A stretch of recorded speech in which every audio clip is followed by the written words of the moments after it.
আমার নাম ইবা। ইভা, বয়স কত?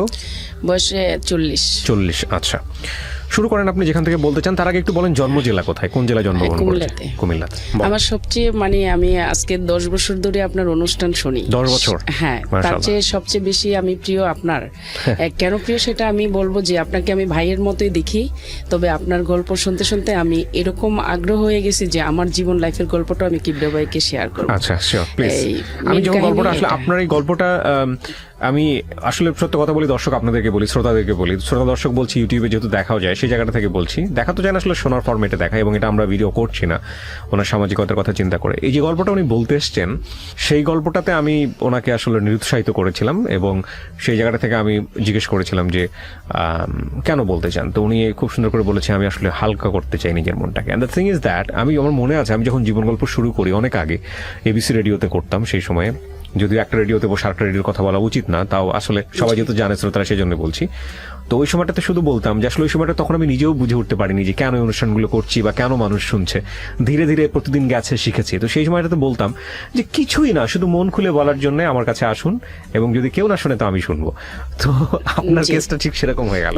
চলেন শুরু করি। এখন আমার মেন গল্প হচ্ছে আমি যখন ছোট ছিলাম, হ্যাঁ, তখন থেকে শুরু করি। আমার জন্ম জেলা কুমিল্লাতে। তো আমরা 4 বোন 3 ভাই। তো আমার 2 ভাই সবার বড়, আর আমার 2 বোন আমার বড়, তারপর আমি। তো আমার বাবা ছিল একদম রাজতন্ত্রের ছিল না, তার মধ্যে মোটামুটি কম ছিল না। কি ছিল? মানে রাজার মতো? হ্যাঁ, ওরকম ছিল না, তার মধ্যে কম ছিল না, দেশের মধ্যে মানে আর আমাদেরকে এরকম ভাবে তৈরি করছে যে সবার পড়াশোনা এবং আমাদের স্বাচ্ছন্দ্য এবং চলাফেরা, ওনা এরকম ভাবে চলাফেরা করছে যে আমি 8-10টা বাবার মধ্যে পাই না। আচ্ছা, তো কয় ভাই বোন ছিলেন আপনারা? আমরা 7 ভাই বোন। আপনি বড় সবার? না, আমার বড় 2 বোন 2 ভাই। আচ্ছা। তো এখন বড় ভাই থাকলে ঘরের মধ্যে যে আদরের দুলালি হয়, আর ঘরের মধ্যে সবচেয়ে আদরের দুলালি আমি। তো ওইরকম ভাবে বেরিয়ে উঠছি। যখন আমি স্কুলে ভর্তি হয়েছি, তো আমি পড়াশোনাতে খুব মেধাবী ছিলাম। হ্যাঁ, তো স্কুলে আসা যাওয়ার সময় আমার ভাই এবং বড় আপু খুব কেয়ারফুল, আমাকে নিয়ে। চঞ্চল ছিলাম এবং ভীতুও ছিলাম। একটা অন্যায় করলে সেটা অনেকটা ভীতুর মতো কাজ করতো, যে সেটা আমি অন্যায় করছি, নিজেকেই ফিল করতাম। তো এরকম করে যাক আমার শৈশব কাটলো। যখন আমি ক্লাস 7-এ পড়ি, তখন আমাকে রাঙামাটিতে নেওয়া হচ্ছে। আমার বড় ভাই যাকে পরিচয় দিইনি, সে সেনাবাহিনীতে ছিল এবং মেজর ছিলেন। তো এখন আমি যখন রাঙামাটিতে চলে গেছি, ওখানে যাওয়ার পরে আমাকে ভর্তি করাবে, তো কোনো কারণে আর ভর্তি হয় নাই। চলে আসছি। চলে আসার পরে আমি গ্রামে ওখানে ছিলাম। তো অনেক হেভি, লম্বা চূড়া, মোটা কাটা, একদম যেরকম হয় একটা মেয়ে উপযুক্ত হওয়ার জন্য, তো হয়ে গেছি। এখন আসার পরে সবাই বিয়ের জন্য তাকাচ্ছে যে বিয়ে করাবে, আমাকে বিয়ে দিবে। তো একটা ছেলে সেনাবাহিনীতে জব করে। কোন ক্লাসে পড়েন তখন আপনি? তখন আমি ক্লাস 7-এ মাত্র। হ্যাঁ, বারন্ত ছিলেন এই কারণে? হ্যাঁ, তো ক্লাস 7-এ যখন পড়ি আমি খুব চঞ্চল ছিলাম, বৃষ্টিতে না ভিজলে নয়। তো আমার ভাইস্তা এবং আমি খুব তড়িহড়ি করে দৌড়াদৌড়ি করতাম। এক ভাই আমাকে দেখে খুব ওর ইচ্ছে হচ্ছে যে আমাকে ওর সঙ্গে নিয়ে বানাবে। পরে আমার ভাবিকে প্রস্তাব দিল যে ওকে আমি নিব। পরে বলছে যে ক্লাস 7-এ পড়ে ছোট্ট একটা মেয়ে, এখন তো ওর বড় বোনও আছে, এবং আমার বড় বোন বিয়ে হয়ে গেছে, শুধু আমি সিরিয়ালে। তো বলছে যে এখন আমি বলতে পারবো না, আমার শ্বশুর শাশুড়ি তারা জানে। তো পরে আমার আব্বা গেল, যাওয়ার পরে, কারণ ছোট মেয়ের বিষয়তে এগুলো বলা উচিত না, তো পরে আমাকে গ্রামে পাঠিয়ে দিল। হ্যাঁ, তো তখন আমি। রাঙামাটিতে থাকতেন কেন? আমার ভাইয়ের সাথে পোস্টিং ওখানে। আপনি থাকতেন শুধু ভাইয়ের সঙ্গে নাকি সব পুরো ফ্যামিলি? না, ফ্যামিলি আসা যাওয়া করতো, আমি ছিলাম। আপনি থাকতেন ভাইয়ের সঙ্গে? ভাই তখন বিবাহিত ছিল? হ্যাঁ, ভাইস্তাও ছিল। ও আচ্ছা আচ্ছা। হ্যাঁ, তারপর এখন ওখান থেকে এসে যখন আবার ক্লাস 9-এ ভর্তি হয়েছি, এসএসসি দিব আমার কুমিল্লা থেকে, 9-এ ভর্তি হয়েছি। এখন বিয়ের গ্রামের অঞ্চল তো বুঝতেই পারছেন, এদিক সেদিক থেকে বিয়ে আসা শুরু হচ্ছে। এদিক সেদিক থেকে বিয়ে আমার ঘরে আসেনি। যে লোকটা পছন্দ করছিল ওটার নাম কি? ওর নামও আমি জানি না, কিন্তু অনেক দূর থেকে আমার ভাবির কাছ থেকে শুনছি যে ও ভাই আর্মি পার্সন ছিলেন। হ্যাঁ, আচ্ছা, সেনাবাহিনীতে জব করতে। আমাকে উনি ফার্স্টে দেখতে আসছে যে আমাকে বিয়ে করছে। ঠিক আছে। তো উনি ফার্স্টে দেখতে ওনার ভাই আসছে, আমি ক্লাস করতে স্কুলে আসছি, ক্লাসের মাঠে বসে বসে গল্প করতেছি, এমন টাইমে কেন যে আমার ভিতরে এই কথাটাই আসছে যে এখন যদি কারো গার্জিয়ান এসে বলে যে বিয়ের জন্য মানে ছেলে দেখতে আসছে, এখন আমারই আসছে, ওই জায়গাতেই মানে সেকেন্ডের মধ্যে আমার আব্বা যে হাজির। তো সবাই হই হই করে মানে হাসতেছে, তোর বাবা চলে আসছে, তোর বিয়ে আসছে। আমি যা কেন যে আসছে দেখি। পরে এগিয়ে গেছি, কি হচ্ছে আব্বা? কয় তোমার মা অসুস্থ, চলো বাড়িতে। আর এন্দা মানে বাড়িতে মেহমান বসায় রাখছে, মানে আমাকে দেখতে আসছে। তো তারপর বাড়িতে এসে দেখি যে এই অবস্থা, রিক্সাতে বাজার টাজার, বলছি যে এত বাজার এত আম্মা অসুস্থ, বাসায় চলো তারপরে দেখবে। পরে বাড়িতে আসছি, আসার পরে দেখি যে তারা একদম বিয়ের ধুমধাম, ঠিক আছে। তখন দেখি চলে গেছে। পরে আমার আম্মা আমাকে প্রশ্ন করছে, পরের দিন স্কুলে যাচ্ছি, তখন ড্রেসিং টেবিলের সামনে আম্মা প্রশ্ন করতেছে যে তুমি কি বলো? আমি বলছি যে আমার ফার্স্টে মানে হচ্ছে আমার পরীক্ষা, আমি সাপ্টার মনে করি আমার পরীক্ষাটা, আমি পরীক্ষা দিব, এসএসসি পাস করব, তারপরে আমি ইন্টার যাব, তারপরে এটা তোমাদের মানে ডিসিশন, আমি ইন্টার পাস করার পরে তোমাদের ডিসিশন। তো আমার আম্মার ইচ্ছে ছিল যে আমাকে মানে পড়াশোনা করাবে। তো আমার আব্বার একটাই কথা যে আমি বিয়ে দিয়ে দেব, ঠিক আছে। তো বিয়ে দিয়ে দিব। এখন ওদের সাথে ফয়সালা ছেলে দেশের বাইরে থেকে আসছে, সৌদি থেকে, মানে স্বর্ণগয়না দিবে, ঠিক আছে। তো স্বর্ণগয়না দিবে, তার জন্য আমাকে মানে বিয়ে আমার বাবা দিয়েই দিবে। তো দিয়ে দিবে, আমার আম্মাও আমার বড় আপার বাসায় চলে গেছে, যাতে আমাকে ছাড়া তো আমার অ্যাবসেন্টে তো বিয়ে দিবে না। তারপরও আমার আব্বা কথা রেডি করে ফেলছে। এদিক দিয়ে ক্যান্টনমেন্টে আবার কোয়ার্টার পাইছে, আমার ভাই টেলিগ্রাফ পাঠাইছে যে আমি ইবাকে আর মানে আমার ভাবির কথা বলছে যে ওকে নিয়ে আসবো, আমি কোয়ার্টার পেয়ে গেছি। তো এখন আব্বা টেলিগ্রাফকে গুরুত্ব না দিয়ে বিয়া একদম ফাইনালি সেপ্টেম্বরের 5 তারিখে অলরেডি ডেট ফেলে দিছে এই 93-তে। তো বড় ভাই গেল, যাওয়ার পরে বলতেছে যে আমি তাদেরকে বৃহস্পতিবারে নিয়ে যাব। হ্যাঁ, পরে বলল যে না, ওর বিয়ে ঠিক হয়ে গেছে, তুমি আসতে হবে।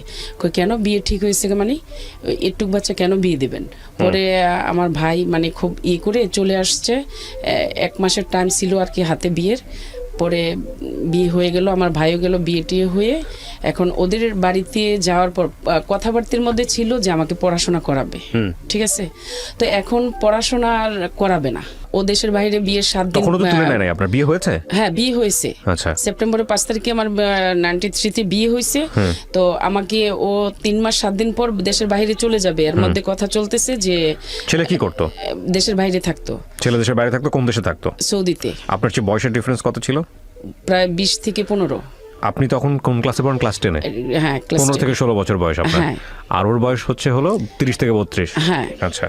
তো তখন আমাকে, আমি বলছি যে আমি পড়াশোনা করব, আমাকে মানে ওরকম ভাবে মানে ঘরে বলা হোক যে না, রুবি এখানে থাকবে না, সরি এবার থাকবে না, আমি ইয়ে করব। হ্যাঁ, পরে ওরা কি করলো, মানে পড়াশোনা করাবে না। হ্যাঁ, বিয়ের দিনের ঘটনা, আজকে আমাকে বিয়ে হয়েছে 2-2.5 ঘন্টা হচ্ছে, আমার মুখ দেখাইতে বলছে, ঠিক আছে। ওদের মানে একটা রুমের মধ্যে দিছে আমাকে মুখ দেখানোর জন্য, মানে সবাই শেষ দেখে যাবে। হ্যাঁ, সবাই দেখে যাবে এবং ওর সাথে আমাকে মিষ্টি মুখ করাবে, ঠিক আছে। ও তখন আমি তো আর জানি না, ও আমাকে 20টা টাকা দিছে হাতে, সেটা আমি জানি না, ঠিক আছে। তো আমি হাতে এইভাবে মানে টিস্যুর মতো। ছেলেকে দেখেছিলেন এর আগে আপনি বিয়ের আগে? হ্যাঁ, পছন্দ করেছিলেন? ছেলে দেখেছি, হয়তো আমি জানি না যে এটা ছেলে, আমি ভাবছি ওর বন্ধুকে যে এটা ছেলে, কারণ আমার বাবা তো আমাকে এরকম ছেলে ছাড়া বিয়ে দিবে না, ঠিক আছে। তারপরে বিয়ের দিন দেখছি যে না, যখন বরযাত্রী আসতেছে যে এই ছেলের কাছে আমি কিভাবে কবুল বলবো, তখন আমার মাথায় এলোমেলো হয়ে গেছে। কেন? কারণ এই ছেলে দেখতে একদম আনস্মার্ট এবং আপনার পছন্দ হয়নি, সোজা বাংলা হচ্ছে এটা। হ্যাঁ, তো তারপরও যাক, আমি মেনে নিচ্ছি, চলতেছি। এখন আমার যখন আমাকে মুখ দেখাতে দিছে, ও 20টা টাকা যে আমার হাতে দিছে সেটাও জানি না, 5 লাখ টাকা সেটাও জানি না, ঠিক আছে। ও আমাকে 20 টাকা হাতে দিয়ে ও আমাকে বলতেছে, মানে নানান মন্তব্য প্রশ্ন করতেছে, যেটা প্রথম দেখাতে হয়। তো আমি চুপচাপ বসে আছি। যখন ফজরে আজান দিয়েছে, ও আমার পিছনে একটা লাত্তি দিয়ে একদম হামাগুড়ি দিয়ে আমাকে ফেলে দিয়ে চলে গেছে 20টা টাকা হাতে থেকে নিয়ে, ঠিক আছে। মানে এটা কি বাসর রাতের গল্প বলতেছেন আপনি? না, এটা প্রথম দিন, মানে বিয়ের প্রথম দিন রাত্রে, মানে 2-2.5 ঘন্টা পরে। 2-2.5 ঘন্টা পরে আমি একটু শেষ করি। বিয়ের প্রথম দিন রাত্রে তো আমরা যত জানি বাসর রাত না, ওইটা ওইভাবে এখনকার মতো হয় নাই, মানে 3 দিন পরে হয়েছে। আচ্ছা, না আমি তাহলে ওই রাতটা কি ছিল? সবাই আসা যাওয়া করতেছিল? হ্যাঁ, সবাই আসা যাওয়া, মানে আমাকে ছেলের মুখ দেখাবে, ছেলেকে আমার মুখ দেখাবে, মানে মিষ্টি মুখ করা, এটা মানে আচ্ছা। আমাদের গ্রামের চাল। আচ্ছা, এই আপনি তখন আপনার বাড়িতেই ছিলেন? হ্যাঁ, আমাদের বাড়িতেই ছিলাম। আড়াই ঘন্টা হয় বিয়ে হয়েছে। আচ্ছা। ওদের বরযাত্রীও মানে এখানে মানে কিছু লোক আছে, কিছু লোক চলে গেছে। তো তখন আমাকে ও মানে এসে আপনাকে আলাদা রুমে কথা হ্যাঁ, বলতেছিল? কথা বলতে দিছে। তো সবাই মিলে মিষ্টি খাওয়াবো। তো আমাকে ও 20টা টাকা হাতে থেকে টান্দা নিয়ে পিছনে একটা লাথি দিয়ে মানে আমাকে একদম হামাগুড়ি দিয়ে ফেলে দিছে। আমি তো প্রস্তুত না। কেন এটা করলো? আমি নিজেও জানি না সত্যি, কারণ ওর তো আড়াই ঘন্টা হয়েছে বিয়ে হয়েছে, ওর সাথে তো আমার কোনো আগেরও কথা নেই, এখনো আপনাকে কথা কিছু শুরু জিজ্ঞেস হয়নি। করতেছিল যে অ্যানসারটা এরকম জিজ্ঞেস আমি করতেছিল? কিছুই জিজ্ঞেস করি নাই। না, ও জিজ্ঞেস করতেছিল কিছু? ও আমাকে মানে বলছে যে এখানে শো, মানে এটাই বলছে। ও আচ্ছা আচ্ছা, তো আপনি আমি রাজি তো হননি? এগুলো তো আমার কমন নেই বা আমি আচ্ছা, এগুলো আপনার কোনো বুঝি আইডিয়া না। নাই? হ্যাঁ, তো পরে ও আমাকে হামাগুড়ি দিয়ে ফেলে দিয়ে তো ও দরজা খুলে চলে গেছে। পরে আমি আমার খালাতো বোনকে বললাম যে এটা কি করলো, মানে এটা কেন হলো? পরে বলছে চুপ, বা মানে বাসা বড় মানে প্রায় ওদের বাড়ি আমাদের বাড়ি, আমার আপুদের বরযাত্রীও ছিল মানে 1500 মানুষ। বলছে যে সবাই শুনবে, চুপ, আমি এটা পরে দেখছি। এই কথা বলে এখন উনি শেষ করে ফেলছে এখানে। তো পরবর্তীতে 3 দিন পরে মানে ওদের বাড়িতে আমাকে নিবে, ঠিক আছে? 3 দিন পরে নিবে। ওদিনকে সকাল বেলায় মানে জামাইরা একটা বাজার করে, ঠিক আছে, সামথিং বাজার করে আসছে, এসে তারপরেও আমাকে বলছে যে ও ঘুমাইতে বলতেছে আমি একটু ঘুমাবো। তো ঘুমাইলে ঠিক আছে, তুমি এই ঘরে একটু ঘুমাও। এখন আমাকেও দিছে, কয় ও ঘরে একটু যা। তো আমি ওখানে গেছি, যাওয়ার পরে আমি খুব সুন্দর করে ওদিনকে সেজেছি, মানে একটা বাটিকের মধ্যে মিষ্টি কালার একটা কাপড় পরেছি এবং সব গয়না টনা পরে খুব সুন্দর করে সেজেছি। তারপর উনি আমাকে আমার চেহারার দিকে না তাকিয়ে, উনি আমাকে কোনো অন্যরকম উইশ না করে, হ্যাঁ, উনি আমাকে, ওনার ওয়াইফ, উনি আমাকে জড়িয়ে ধরতে পারতো। উনি আমাকে কি বললো যে আমাদের বাড়িতে আজকে যাবে, যে নেকড়াটা সহকারে যে আমাদের বাড়িতে নিয়ে যাও। নেকড়া কি জিনিস? মানে একদম ফার্নিচার থেকে ধরে টোটাল একদম মানে কিচেনের নেকটা পর্যন্ত যে আমি তাদের বাড়িতে নিয়ে যাই। আচ্ছা। আমি একদম, তখন কথা ছিল যে আমরা ভেঙে ওকে নিয়ে যাব, একটা টাকার কিছু আপনারা দিবেন না, বা খরচও আমরা, বরযাত্রী খরচ আমরা দিব। তারপর আমার আব্বা আমাকে গুলটে দিছে এবং মানে সম্মানের জন্য, এবং খানার খরচ আব্বা করছে। এখন এইভাবে বলাতে আমি একদম ভেঙে পড়ছি, আমি কান্না করতেছি। পরে সবাই চলে আসছে, ও বের হয়ে গেছে। পরে বলতেছে কি হয়েছে, ও কান্না করতেছে কেন? ওর হয়তো আমাকে পছন্দ না সেজন্যে। হ্যাঁ, পরে আমি বললাম যে না, মানে ও আমাকে মুখটা চেপে দিয়ে পরে চলে গেছে। তো আমিও ওর সম্মানের দিকে তাকাই আর কিছু বললাম না, ঠিক আছে? না বলে আমি ওদের বাড়িতে গেছি। বাড়িতে যাওয়ার পর থেকে দেখি যে মানে গ্রাম অঞ্চল এটা ওটা বলা হচ্ছে। তো তারপরের দিন আমার 2 দিন পরে আবার আমাদের বাড়িতে আসছি।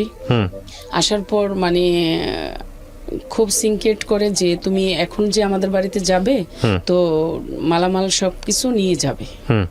তো আমি ওনাকে, এটা আমার হাজবেন্ড বলে। ওই বিয়ের কয়দিন পরের ঘটনা? বিয়ের এটা 5 দিন পর। 5 দিন পরে আপনাকে মালামাল সব নিয়ে যেতে বলতেছে? হ্যাঁ, মানে কি আপনার বাসায় মালামাল কি ছিল? আর মানে আমাদের মা এখান থেকে ফার্নিচার দিয়ে দেওয়ার কথা উনি বলতেছে, কিন্তু বিয়েতে কথা ছিল না যে যৌতুক, সোজা কথা যৌতুক, কিন্তু কথা ছিল না যে যৌতুক ওনাকে দিবে। তারপরে এখন আমিও একদম নীরবতা পালন করতেছি যে এখন আমি কি করব, আমার আব্বা কি প্রশ্ন করব, মানে কিভাবে করব, বা এখন ওনাকেও আমি কিভাবে কি বলবো। তো আমি নীরবতা পালন করতেছি। এর মধ্যে 8 দিন হচ্ছে মানে আজকে বিয়ের, আমাকে রেখে উনি টঙ্গী কলেজ গেট চলে আসছে। টঙ্গী কলেজ গেট চলে আসছে, আসার পরে 3 দিন পর আবার গেছে। তো আমি ওদের বাড়িতে যাব, উনি আজকেও আমার সাথে ওনাদের বাড়িতে যাবে না, ঠিক আছে? উনি ঢাকা চলে আসবে। টঙ্গী কলেজ গেট আসছে, তো আমি জানি যে উনি ঢাকা আসছে, ঠিক আছে? তো ওনার আবার বোনের জামাই কাস্টম অফিসার, ওদের বাসায় উত্তরা 7 নম্বরে, এখানে আসা যাওয়া হয়। তো এভাবে রানিং করতে করতে 3 মাস 7 দিন চলে গেছে। উনি বেশি সময়টা ঢাকা ছিল, আর আমার সাথে মানে ভেঙে থাকাতে প্রায় 15 দিন ছিল আমার সাথে। আচ্ছা, তো তখন আপনি ওর বাসাতে নাকি আপনার নিজের বাসাতে? আমি আমার শ্বশুর বাড়িতে এবং আমাদের বাড়িতে এইভাবে যাতায়াত। আচ্ছা, হ্যাঁ। তারপরে যখন নাকি দেশের বাইরে চলে যাবে, তো আমাকে আবার ঢাকা নিয়ে আসছে 1 মাসের জন্য। আমার এই যে ক্যান্টনমেন্ট আমার ভাই কোয়ার্টার পাইছে, ওখানে নিয়ে আসছে। এই নিয়ে এসেও এখানে সকালে চলে যায়, সকাল 8টার মধ্যে ঘুমের থেকে উঠে নাস্তা করে বা 10টার মধ্যে নাস্তা করে চলে যায় এই কলেজ গেটে। আচ্ছা, ওখান থেকে আসে রাত 12টা 1টায়। তো তখন আমার বড় ভাই বলতেছে যে ও কোথায় যায়, ও যায়টা কোথায়, মানে ওর তো কোনো কাজ নেই এখন, তো দেশের বাইরে চলে যাবে, ওর ওয়াইফের সাথে সময় দেওয়া এটাই ওর কাজ, ও কোথায় যায়। তো আমার ভাইও বলছে যে ও খারাপ একটা ছেলে। তখন খারাপ একটা ছেলে মানে কি, মানে হুট করে বলে ফেললো? একদম ফুট করে বলে ফেলছে, ওর চালচরণ দেখে যে সকালে যায় রাত্রে আসে, তখন বলছে যে ও একটা লুচ্চা, মানে ও কোথায় যায়, কোথায় সময় কাটায়। রাতের বেলা থাকতো না আপনার কাছে? জি, রাতের বেলা থাকতো না, খুব কম। আচ্ছা। তো তারপরে আমার ভাই মানে খুব কান্নাকাটি করতো যে আমার বোনটারে মানে আসলে আমার আব্বা কোথায় দিল। তো যাক এরকম করে মানে পরবর্তীতে ও 3 মাস 7 দিন পর তো বাইরে চলে গেল। যাওয়ার পর ও আমার সাথে আর কোনো কন্টাক্ট নাই। এয়ারপোর্ট পর্যন্ত আমাকে নিয়ে শুধু একটা হাত নাড়া দিয়ে টাটাই দিয়ে গেল, আর মানে আর কোনো কিছুই না। তো মন মানসিকতা এরকম ভাবে ভেঙে গেছি যে ওকে ছাড়া আমি কিভাবে মানে কাটাবো, ঠিক আছে। আমি এরকম করে করে মানে ওর কথা ভেবে ভেবে দিনে রাতে 24 ঘন্টা মানে আমি শুধু ওর কথাই, আমার আর কোনো, আমার যে অভিভাবক আছে প্লাস আমার একটা লাইফ আছে বা আমার পড়াশোনার কথা আমি এখন ভুলে গেছি, মানে আমার মনেই আসে না যে আমি পড়াশোনা করব।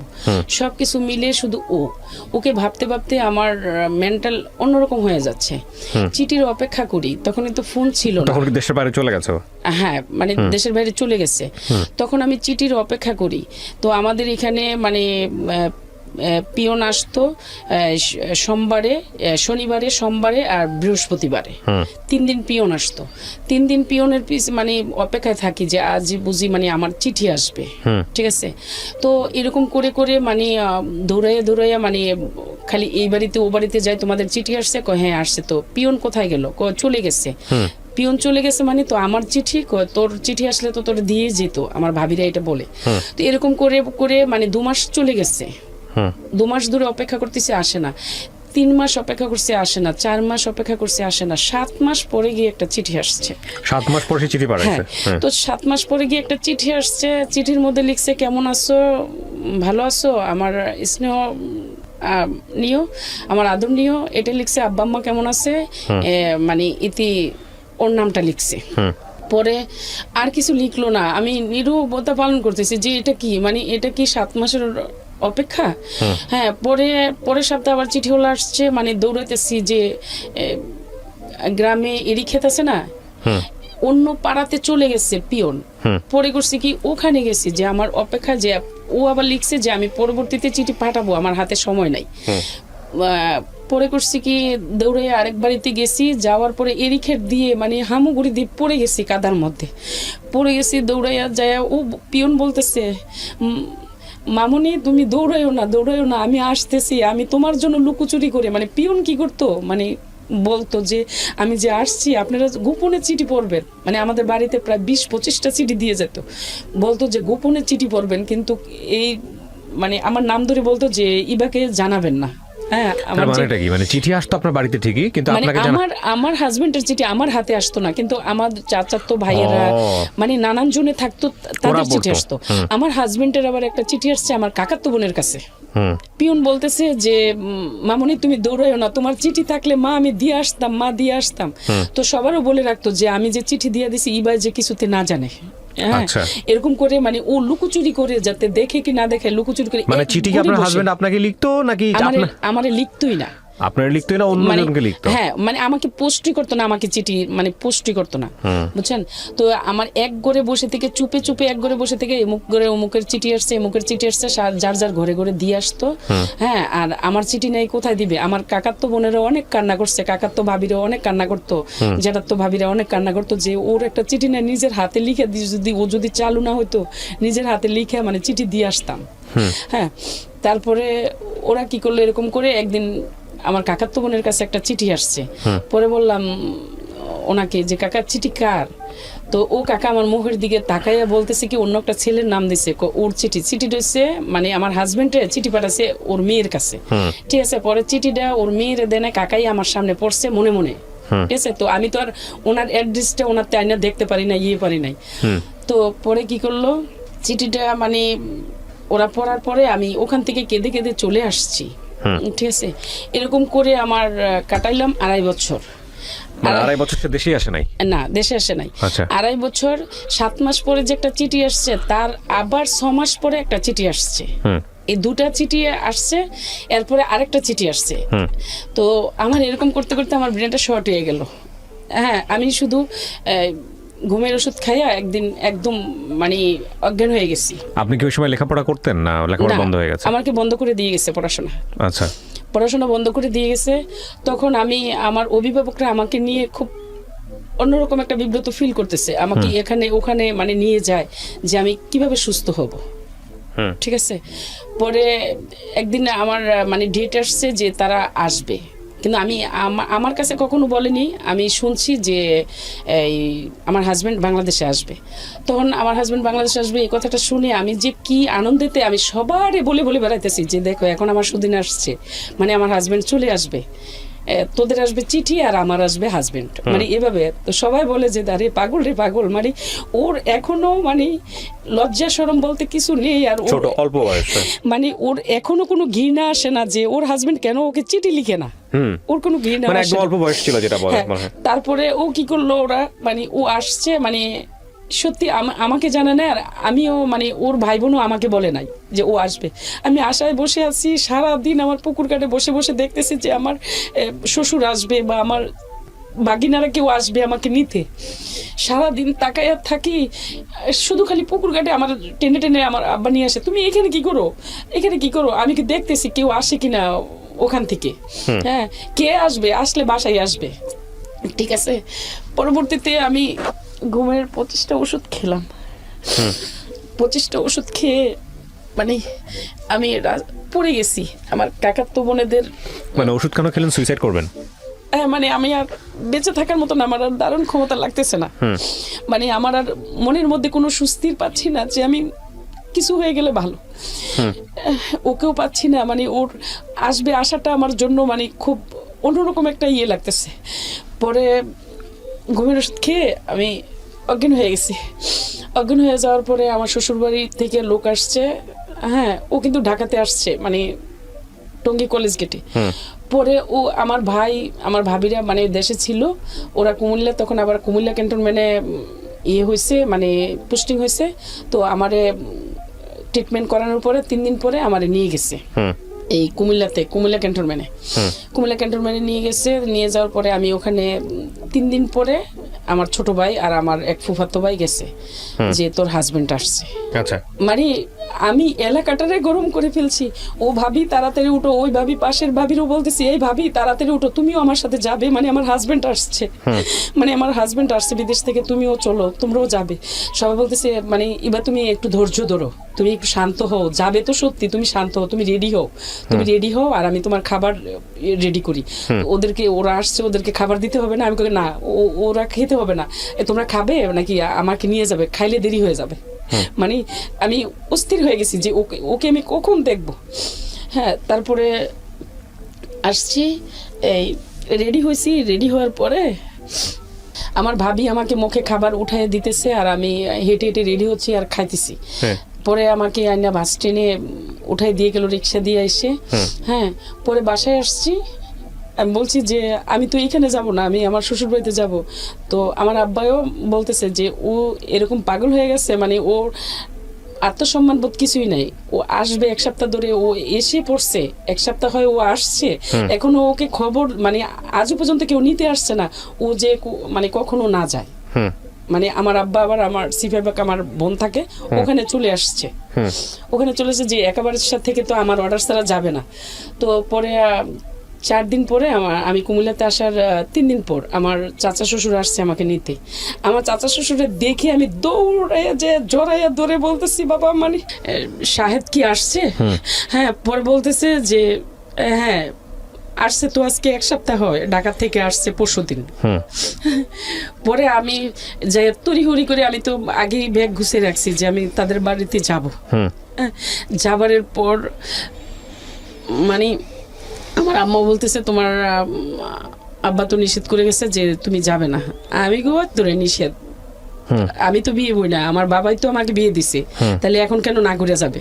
আমি যাব, ওকে দেখব। পরে বাড়িতে মানে গেছি, যাওয়ার পর আঞ্চলিক ভাষায় মানে আমার শাশুড়ি আমাকে বলতেছে হাইয়ের পাগল হয়ে গেছে, দৌড়ে আসছে, ওরে যে যাইয়া আনতে হবে ওইটা দেখছে না, বেড়ার কথা শুনছে, দৌড়ে এসে পড়ছে। আমি আর এগুলাতে কোনো কান নেই, যাইয়া ও সিলিংয়ের উপরে উঠে আছে, লাকিসেতে কি যে নামাইতেছে, সিলিংয়েতে নিচে নামছে, পরে আমি ওরে জড়াইয়া যাইয়া মানে সবার সামনে জড়াইয়া ধরছি, মানে কেমন আছো। কত বছর পরে এটা? 2.5 বছর পর। 2.5 বছর পর, আচ্ছা। পরে জড়াইয়া ধরছি ওকে সবার সামনে, ওর মানে ফুফাই শাশুড়িরা, চাচা শ্বশুররা, ওর বাবা, মানে ওর মারা, মানে ওর বোনের জামাই, সবাই এখানে সবার সামনে জড়াইয়া ধরছি যে কেমন আছো। ও আমাকে ধাক্কা মেরে মানে ফেলে দিল, ওহো, ধাক্কা মেরে ফেলে দিল। পরে আমি কি করলাম যে ওকে দেখছি না, মানে মনে হচ্ছে কি আমার অশান্ত মনটা একদম শান্ত হয়ে কলিজাটা একদম শীতল জায়গায় বসে গেছে যে ওকে দেখছি। পরে আমি বারবার উকি ঝুঁকি মারি যে আমি তো ওকে মানে ইয়ে করলাম, হ্যাঁ দেখছি তো, ও তো আর এদিকে আসে না। পরে আমার শাশুড়ি আমাকে রান্না করতে দিল, আমি রান্না করতেছি, আমার অস্থিরতা বেড়ে আবার যাচ্ছে যে ও কেন এদিকে আসে না, ও কেন এদিকে আসে না। হ্যাঁ, পরবর্তীতে ওকে কি করলাম, মানে ওর ভাগিনারে দিয়ে, মানে আমার ভাগিনার দিয়ে খবর দিছি যে তোমার মামাকে একটু আসতে বলো, তারপরও আসে নাই। ঠিক আছে, পরে রাত্রে 10:30 বাজে খেতে গেছে, 10:30 10টার মধ্যে খেতে বসছে। পরে ও আমার দিকে একবারও তাকায় না। পরে কাঁঠালের বিচি দিয়ে আমার শাশুড়ির সামনে আমি ওর উপরে ঢিল মারতেছি যে উনি আমার দিকে তাকায়। ও কাঁঠালের বিচিগুলো নিয়ে পকেটে রাখতেছে। পরে ও নিচে নুয়ে মানে নিচের দিকে তাকিয়ে খেয়ে চলে গেছে পাশের রুমে। চলে যাওয়ার পরে আমি কান্না করতেছি যে এ কি, মানে ও তো পাগলের মতো, যে এক্সপেক্ট করছিলাম সেই এক্সপেকটেশন মিলতেছে না। হ্যাঁ, পরে ও যে 3 দিন মানে ওর 1 সপ্তাহ হয়ে আসছে, আইসা কলেজ গেটে মানে 3-4 দিন ওর মামির সাথে মানে রিলেশন ছিল ওর মামির সাথে, তো ওগুলো জানছি, ও তখন এগুলো জানা হয়ে গেছে। তারপরে ও কি করলো, মানে আমার দিকে তাকায় না, ওর রুম মানে ওর বাবার রুমে চলে গেছে। ওর বাবার রুমে খাইয়াই যে ওর সব সময় এখনো এই কাজটা আছে, মানে খাওয়ার পরে ও গন্তব্যে ঘুমায় যাবে। তো ও করছে কি, ওর বাবার খাটে পড়ে ঘুমাচ্ছে, আর আমি আমার জালের সাথে মানে শুয়ে আছি। তো শুয়ে আমার তো আর আমি 15 দিন 20-25 দিন ঘুমাইনি। হ্যাঁ, শুয়ে আছি, শুয়ে আমার বুকের যন্ত্রণা এমনটা ভাবে বাড়তেছে যে মানে ও আসেনি, সেটাই ছিল এগিয়ে আসবে, আর এসে যা দেখতেছি সেটা অনেক ভয়ঙ্কর রকম। মানে ও ওই রুমে ঘুমাচ্ছে আর আমি এখানে, রাত 2:30 বেজে গেছে। পরে আমার শাশুড়িদের জালেদেরও বিবেক নেই যে ওরা তো হাজবেন্ড ওয়াইফ, মানে এত বছর পরে আসছে, বা ছেলের তো অনেকটি দোষ, তো 8 দিন ঢাকা ছিল, 5 দিন ঢাকা ছিল, তো এখন ওরে আমি মানে ওদের ঘরে দিই। হ্যাঁ, 2:30 যে বাজলে পরে বলতেছে এই উঠে তোদের রুমে তোরা যা। পরে 2:30 বাজে উঠে ওর ঘরে চলে গেছে, বলতেছে এই মনির মা পানি নিয়ে আসো, পানি নিয়ে যাও, মানে নিয়ে এসো 1 জগ। এটা বলার পরে আমি 1 জগ পানি নিয়ে ওদের ঘরে মানে ওই রুমে গেলাম। হ্যাঁ, একটু কাদা পাড়াইয়া মানে অন্য ঘরে যেতে হয়, তো অন্য ঘরে গেছি। যাওয়ার পরে ওর কাদা মাখা পা গুলা আমি ও জগের পানিটা দিয়ে মানে ধুলাই করে দিছি। ধুলাই করে দিয়ে আমার আঁচল দিয়ে ওর পা গুলা মুছে দিছি। হ্যাঁ, মুছে দিয়ে তারপরে ও গিয়ে একদম শুয়ে পড়ছে। আমি পাশে শুয়ে আছি, শুয়ে পড়ে ও বলতেছে আমি কার জন্য কষ্ট করলাম, কার জন্য বিদেশ করলাম, আমি কার সুখের জন্য বিদেশ করলাম। তখন আমার আস্তে আস্তে অন্যরকম একটা জিদ বাড়তেছে, কারণ ও তো আমার জন্য কষ্ট করছে যে ও আমাকে ছেড়ে ওখানে ছিল। হ্যাঁ, তো ও আমার জন্য বিদেশ করছে, আমার সুখের জন্য। ও তো আমার সুখ কখনো চায়নি। ও তো আমার 3টা চিঠি দিছে 2.5 বছরে, 3টা চিঠি দিছে, আর ও তো সারা রাত 2:30 বেজে গেছে, এখন মাত্র আসছে। এসে ও তো আমার সাথে কোনো কথাই বলে নাই। ও 8 দিন হয় বাংলাদেশে আসছে, আসার পরে মানে 3 দিন মানে 5 দিন ঢাকা ছিল, 3 দিন পরে বাড়িতে আসছে, তারপরে গিয়ে আমাকে আনছে। এই জিদগুলো আমার ভিতরে এখন চলে আসতেছে। হ্যাঁ, পরে আমি নিজে একটু ফুলতেছি, মানে অন্যরকম একটা মুড নিতেছি যে কেন এগুলা। হ্যাঁ, পরে আমিও চুপচাপ করে কান্না করতেছি। পরে ওর আর কিছু বললো না, মানে ও আমার কান্না দেখে পরে আমাকে একটু জড়ায় ধরছে, জড়ায় ধরে বলতেছে যে কষ্ট হয়েছে তোমার অনেক, তাই না? হ্যাঁ, যে 2.5 বছর ছিলে আমাকে ছাড়া।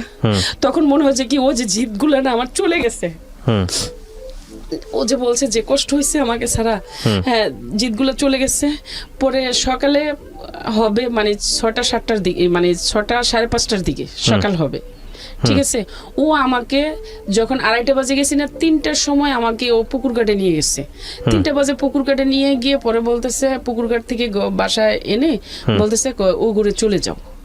তো আমি ওই ঘুরে চলে যাব, ওর সাথে প্রতিবাদ করার মতো মানে মন মানসিকতা আমার নাই এবং সাহসও নেই। পরে আমি ওই ঘুরে চলে গেছি, ওই ঘুরে চলে গিয়ে আমার শাশুড়ি মানে দরজা ধাক্কাইতেছি, দরজা খুলতেছে না। তো আমি চুপচাপ করে মানে এই যে ওটাতে বসে আছি। পরে নামাজের জন্য লোক যেতেছে, দেখতেছে আমাকে, আমার নিজেরও একটা খারাপ লাগতেছে যে আমি এখানে বসা, মানে মানুষে কি ভাববে। হ্যাঁ, পরে বলতেছি মা একটু দরজাটা খুলেন না, আজান দিয়ে দিতেছে, একটু দরজাটা খুলেন, নামাজ পড়বেন না। পরে দরজা খুলছে, খোলার পরে কয় তুমি এত সকালে আইসো? সকালে আসছো এটা বল না, কয় তুমি কি আইসা পড়ছো কেন? পরে আমি যাইয়া ওই আমার জালের খাটে আমি শুইয়া ঘুমাইতেছি, ঠিক আছে না, কাজকর্ম করছি সকালবেলা, যা যা কাজ থাকে। যৌথ পরিবার ছিল, মানে সবাই মিলে একসঙ্গে থাকতো? হ্যাঁ, মানে আমার বড় যা, যে যার কথা বলতেছি, ও যা সিলেট ছিল, এমনি বেড়াতে আসছে, দেবর আসছে শুনে আসছে, আর যৌথ পরিবারই মানে ছিল। তো এখন সকালবেলা যা যা কাজ করার কাজ করতেছি, ও 10টা বাজে ঘুম থেকে উঠে আসছে। হ্যাঁ, 10টা বাজে এসে ওর মতো গোসল টোসল সেরে মানে ওর মতো ও আছে, ঠিক আছে? তো আমার আর খবর নেই। ও সকালবেলা আবার পাশের গ্রামে মানে বিশাল বড় হাট, ওখানে চলে গেছে। ওখান থেকে রাতে দুপুর 3টা 3:30টার দিকে আসছে। হ্যাঁ, সকালের মানে ভাত খেয়ে চলে গেছে। তো এখন দুপুরে কোথায় খাবে? আমি তো খাই না, মানে সকালেও খাই না, ও আমাকে বলে নাই যে নাস্তা খাইছো বা খাবে কিনা, ও আমার সাথে দেখাই করে নাই। তো আমার এমন ওরে দেখে খিদাও নাই। পরে আমি দুপুর 2:30 3:30 বেজে গেছে, তাও আসে না। আমি অপেক্ষা করতেছি যে ও আসবে, কখন খাবে। হ্যাঁ, তো আসছে, এসে আমার শ্বশুরের রুমে, শ্বশুরের খাটে মানে ঘুমিয়ে গেছে। এরকম করে হ্যাঁ গেল 1 সপ্তাহ। 1 সপ্তাহ পরে আস্তে আস্তে একটু ফ্রি হওয়ার চেষ্টা করতেছি যে ওর সাথে আমার মানে আমি যে হাহাকার করছি ওকে ছাড়া, মানে ওর অ্যাবসেন্সে যে আমি কতটা কষ্ট পাচ্ছি সেটা আমি তো জানি, আমাকে ছাড়া তো আপনার বলতে গেলে ভালো লাগার পুরুষ বলতে গেলে জীবনে প্রথম ওই। এর আগে কখনো আমি এর আগে মানে ছেলে একটা মেয়ের জীবনে আসে সেগুলো আমি কিছুই জানি না। আচ্ছা, this is a very important point, এগুলো একটু খেয়াল করবেন। হ্যাঁ, তারপরে আমি ওকে মানে এটা বলি ওটা বলি, হ্যাঁ ও হ্যাঁ মানে এটাই আমার সাথে এরকম। আপনি যেটা বুঝতে পারছেন, আপনি একটা বুঝতেছেন যে ওকে আপনি যেভাবে চাচ্ছেন ও সেরকম না। আপনি ওকে অনেক ভালো আপন করে চাচ্ছেন, কিন্তু ও আলটিমেটলি ওর মধ্যে আপনি নাই, এর জিনিসটা আপনি বুঝতে পারছেন। হ্যাঁ, তারপরে ও কি করলো মানে এইভাবেই কথা বলে। আর ও আমার জন্য কিছু গুল্ট আনছে, ওই গুল্টগুলো ওর মার হাতে দিছে, তো ওর মা আমাকে দেয় না। তো বলতেছে আমি তোমার জন্য কিছু গুল্ট নিয়ে আসছি, এটা আম্মার কাছে দিছি, তো আম্মা তো এখন একটু ব্যস্ত, পরে দিবে। তাই আমি সমস্যা না, আমার গুলটা চাই না, আমি চাই তোমাকে, মানে তুমি আসছো সেটা আমার জন্য মানে সম্পূর্ণ চাওয়া পাওয়া। আমি গুলটা দিয়ে কি করবো? আগের গুলটাই তো পড়ি না। তো তারপরও দেখি যে ও ইমোশনাল হয়ে আমাকে একটা কিছু বলে না। আমি অনেকটা বোকা ছিলাম, এখনো ওরকম বোকাই, সরল মনের মানুষ আমি। তারপরে কি করলো, ও আমাকে মানে বাড়িতে কাজ করতেছে, ওদের কিছু ফর্মালিটি কাজ ছিল, মেরামতের বিল্ডিং এর বাউন্ডারির, ওগুলা কাজ টাজ করতেছে। তো আমার পাশের গ্রামে লোক আইনা মানে এই টাঙ্কি, তারপরে ওয়াশরুম, কিচেন এগুলা মানে তৈরি করতেছে ঘরের বাউন্ডারি। তো ওদের সামনে মানে সারা দিন আমি কাজ করতেছি, সকাল মানে 3টা বাজে প্রতিদিন কন্টিনিউ, মানে ঘড়ির বেল দিয়ে আমাকে 3টা বাজে উঠে পুকুর ঘাটে নিয়ে ওখান থেকে এনে তারপর এই কাজ করাবে। হ্যাঁ, সকাল মানে রাত 3টা থেকে আবার 12টা 1টা বেজে যায়, 1:30 বেজে যায়। আমি ওর সাথে রাত্রে মানে আধা ঘন্টা 20 মিনিট সময় পাই। হ্যাঁ, তখন ও কি করে সারাদিন কাজ করে, তো ওই ছেলেরা দেখতেছে, মানে মিস্ত্রি ছেলেরা প্রায় 7 জন ছেলে, ওরা দেখতেছে। আবার ওর আমার রিলেটিভের মধ্যে পড়ে ওরা, আচ্ছা হ্যাঁ, আমার এক কাজিনের মানে দেবর বাসুর ওরা। তো এখন ওরা কি করছে যে সবাই ভাবতেছে যে এই কি এমন একটা সুন্দর, মানে আমি সুন্দর কিনা জানি না, ওরা যেটা বলছে কই এমন একটা সুন্দর বউ রাইখা, মানে ও সারাদিন কোথায় থাকে আর বউরে এক সেকেন্ডও সময় দেয় না, ওরা বলা বলি করে, ঠিক আছে। তো একদিন করছে কি, আমার এমন মানে মাথা ব্যথা, বমির বেগ, আমি রান্না করতেছি, এখন পড়ে গেছি, এই বটি দিয়ে মাছও কাটতেছি, রান্নাও করতেছি, ঠাস করে পড়ে গেছে। হ্যাঁ পড়ে গেছি এখানে, কারণ আজকে 20-25 দিন ধরে কোনো ঘুম নেই আমার, খাবার দাবার নেই, আমি মানে আলটিমেটলি ও টেনশন। হ্যাঁ আমি 10-12 দিন হয়েছে আমি কোনো খাবারই খাই নাই, ঠিক আছে, কোনো পানিও আমার পিপাসা পায় নাই ওকে দেখে। তো আমি পড়ে গেছি, পড়ে যাওয়ার পরে হ্যাঁ ওরা হাউ মাউ করে কান্না করতেছে, এই মানে এই আপনাকে বউ পড়ে গেছে। এখন ওরা তো আমার ধরতে পারে না, কারণ ধরলেই সমস্যা যে আরেকবারের বউ পাতাল করে আমাকে ঘরে কিভাবে নিবে। হ্যাঁ হাউ মাউ করে ওরা চিৎকার মানে শুরু করছে, এই আপনাদের বউ পড়ে গেছে, এগুলো পরে শুনছি আমি যেটা, হ্যাঁ আপনাদের বউ পড়ে গেছে। পরে ওই করছে কি, আমাকে আমার হাজবেন্ড আর কি মানে কোলে করে আমাকে কিচেন থেকে আইনা বেডরুমে শোয়াইছে। শোয়াইছে পরে আমি ঘুমাই, মানে ঘুম নাকি অজ্ঞান সেটা তো আমি নিজে জানি না, যখন নাকি জেগে গেছি, হ্যাঁ জাগনার পরে আমি বলতেছি আমি এইখানে কেন, রান্না হয়ে গেছে। তখন আমার শাশুড়ি বলতেছে তাই ঢং আর পছন্দ হয় না, তাই ঢং শুরু হয়েছে, তাই ঢং শুরু হয়েছে। বাহিরের থেকে একটা রড এনে আমার হাজবেন্ড, আর কোনো কথা নেই, উত্তম মানে 7টা লেবারের সামনে, বাড়ি ভরা মানুষের সামনে উত্তম রড দিয়ে, আমি মাত্র ঘুম থেকে উঠে খালি বলতেছি আমি এখানে কেন, রান্না শেষ হয়ে গেছে, মানে রড দিয়ে ইচ্ছা মতন করে সমস্ত শরীরে ক্ষত বিক্ষত করে ফেলছে। আমি চিৎকারও করি না, আমি চিৎকারও করি না যে আমার নিজের প্র্যাকটিসের জন্য এই ফার্স্ট টাইম আমাকে মারতেছে। এবং আমার রিলেটিভে ওরা, ওদের জন্য মানে ওরা শুনবে। হ্যাঁ বাড়ি ভর্তি মানুষ আপনার গায়ে হাত তুললো কিভাবে?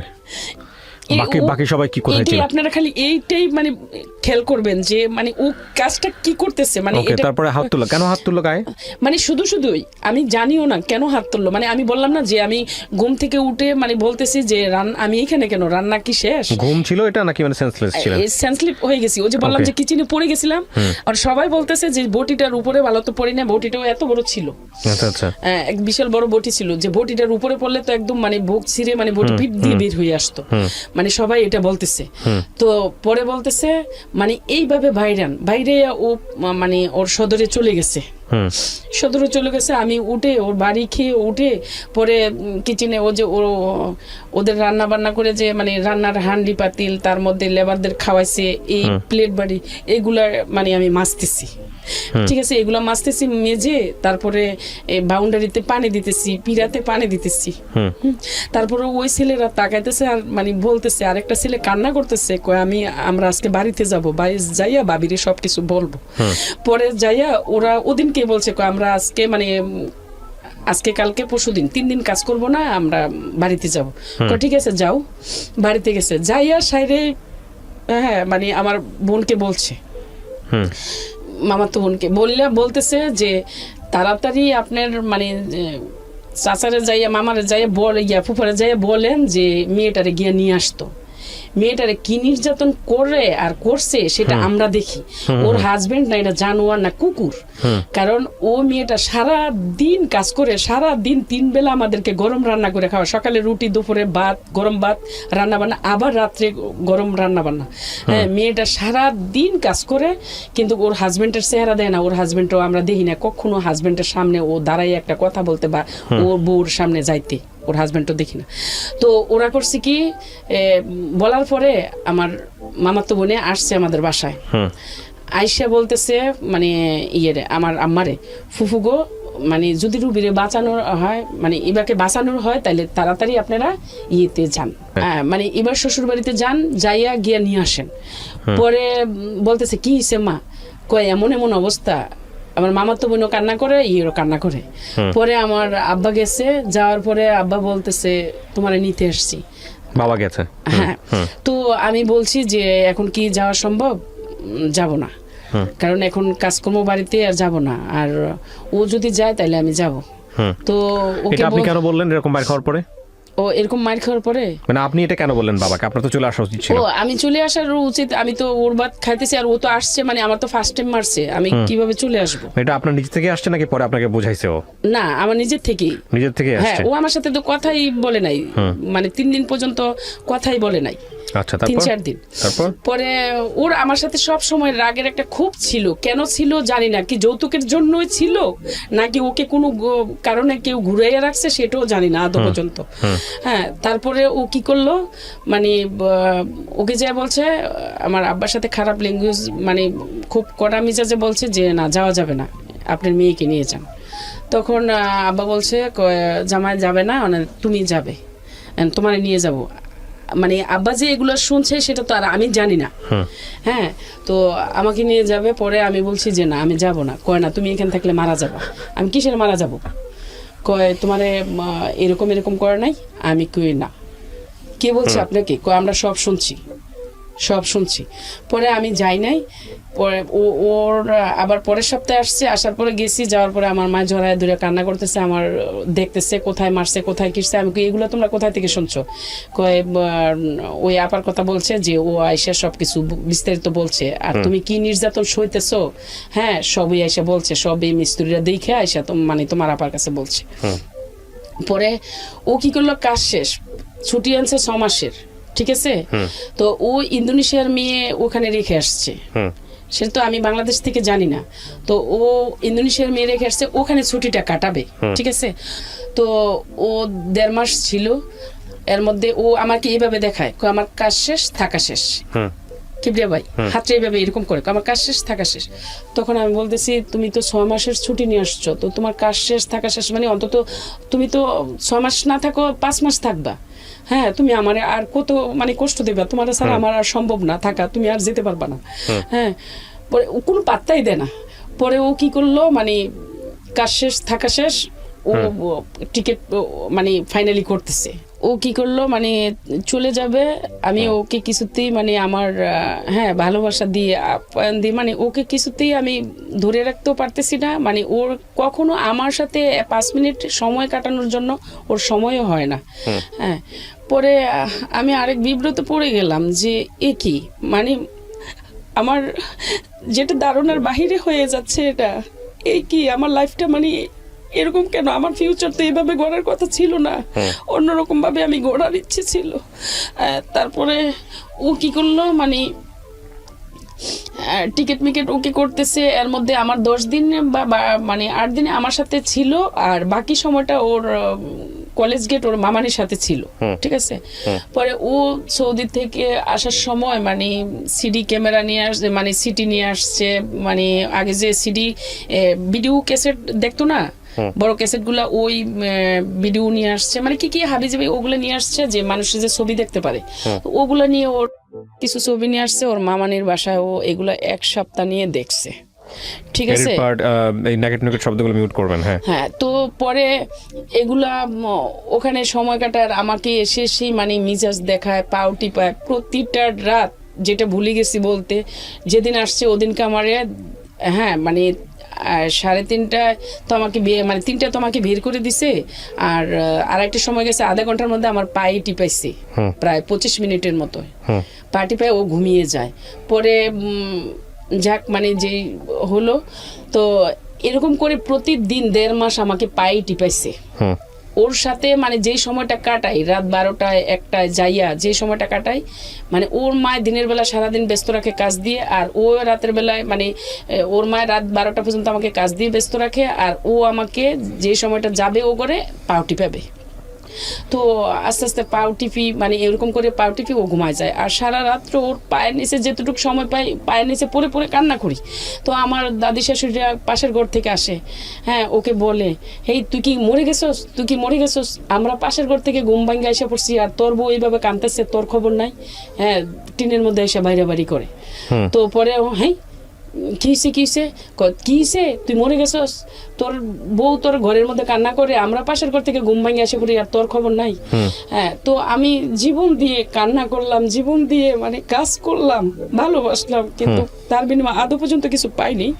তো এরপরে কি করলো, ও চলে যাবে, চলে যাবে। পরে সিডি কয় আমার মামা মানে মামানির বাসায়, তো মামানির বাসায় ওখানে নিয়ে রাখছে। ওরা বলতেছে যে তোর মামানির বাসায় কেন? কয় আমি আনছি মামানির জন্য সিডি। পরে ও কি করলো মানে এরকম করে মানে ছুটির সময় হয়ে আসছে, ও সিডি মিডি মামের কাছে দিয়ে ও আইসা পড়বে। ওর বাড়িতে একটা সিনকেট হইতেছে। পরে এর মধ্যে আমাকেও ঢাকা নিয়ে আসবে না, কারণ আমি বিদেশ যাইতে নিষেধ করতেছে, আমাকেও ঢাকা নিয়ে আসবে না। তারপরেও আবার কেন যে মত পাল্টাইছে, ঢাকা মানে নিয়ে আসছে। আনার পরে আমি যেদিন ওর ফ্লাইট ওদিনকে সকালবেলায় আমাকে কাপড় আয়রন করতে দিছে। তো আমার তো এখন কাপড় আয়রন করার মন মানসিকতা না, ওকে কিভাবে ধরে রাখবো, ওর ফ্লাইটটা আমি কিভাবে মিস করবো, আমার কল্পনা হয়েছে ওইটা, ঠিক আছে। তো ও কি করছে মানে ওর শার্ট মানে পুড়ে ফেলছি, শার্ট পরে ফেলছি। তো আমি ওর বোনকে বলতেছি, দেখে না আপু আমাকে মানে এটা দেওয়া কি ঠিক হয়েছে, মানে ওর শার্টগুলো তো ওখানে যাই আয়রন করতে পারতো, বা আমার এখন মন মানসিকতা ভালো না, এখন ওর কাপড়টা যে পুড়ে গেছে ও আমার এসে ঠাস করে গালে একটা বসায় দিছে। মানে কথায় কথায় গায়ে হাত তুলতো? হ্যাঁ একদম কথায় কথায় মারতো, গায়ে মানে হাত বসা দিছে, মানে চলে যাবে। এই যে এখন এই শার্টটা আয়রন হইলে পরে মানে খাবার দাবার সবকিছু শেষ, চলে যাবে এখন, ঠিক আছে। তো গালে বসা দিছে। পরে আমি বলতেছি যে এখনো কি এটা মানে দরকার ছিল? হ্যাঁ। পরে ওর মনে করে যে তোর কি মানে এটা উচিত হয়েছে? পরে ও আমাকে এয়ারপোর্ট নেবে না, ঘর একটা রুমের মধ্যে একটা বেডরুমে আটকায় পিছন দিয়ে সিটকানি লাগায়া ওই এয়ারপোর্ট চলে গেছে। আমি হাও মা উপরে কান্না করতেছি যে আমি এক সেকেন্ড শুধু তো কথা বলবো, মানে এভাবে কান্না করতেছি বলতেছি। পরে ওরা আমার মা সিটকানি খুলে দিছে মতন ও তো এয়ারপোর্টে চলে গেছে।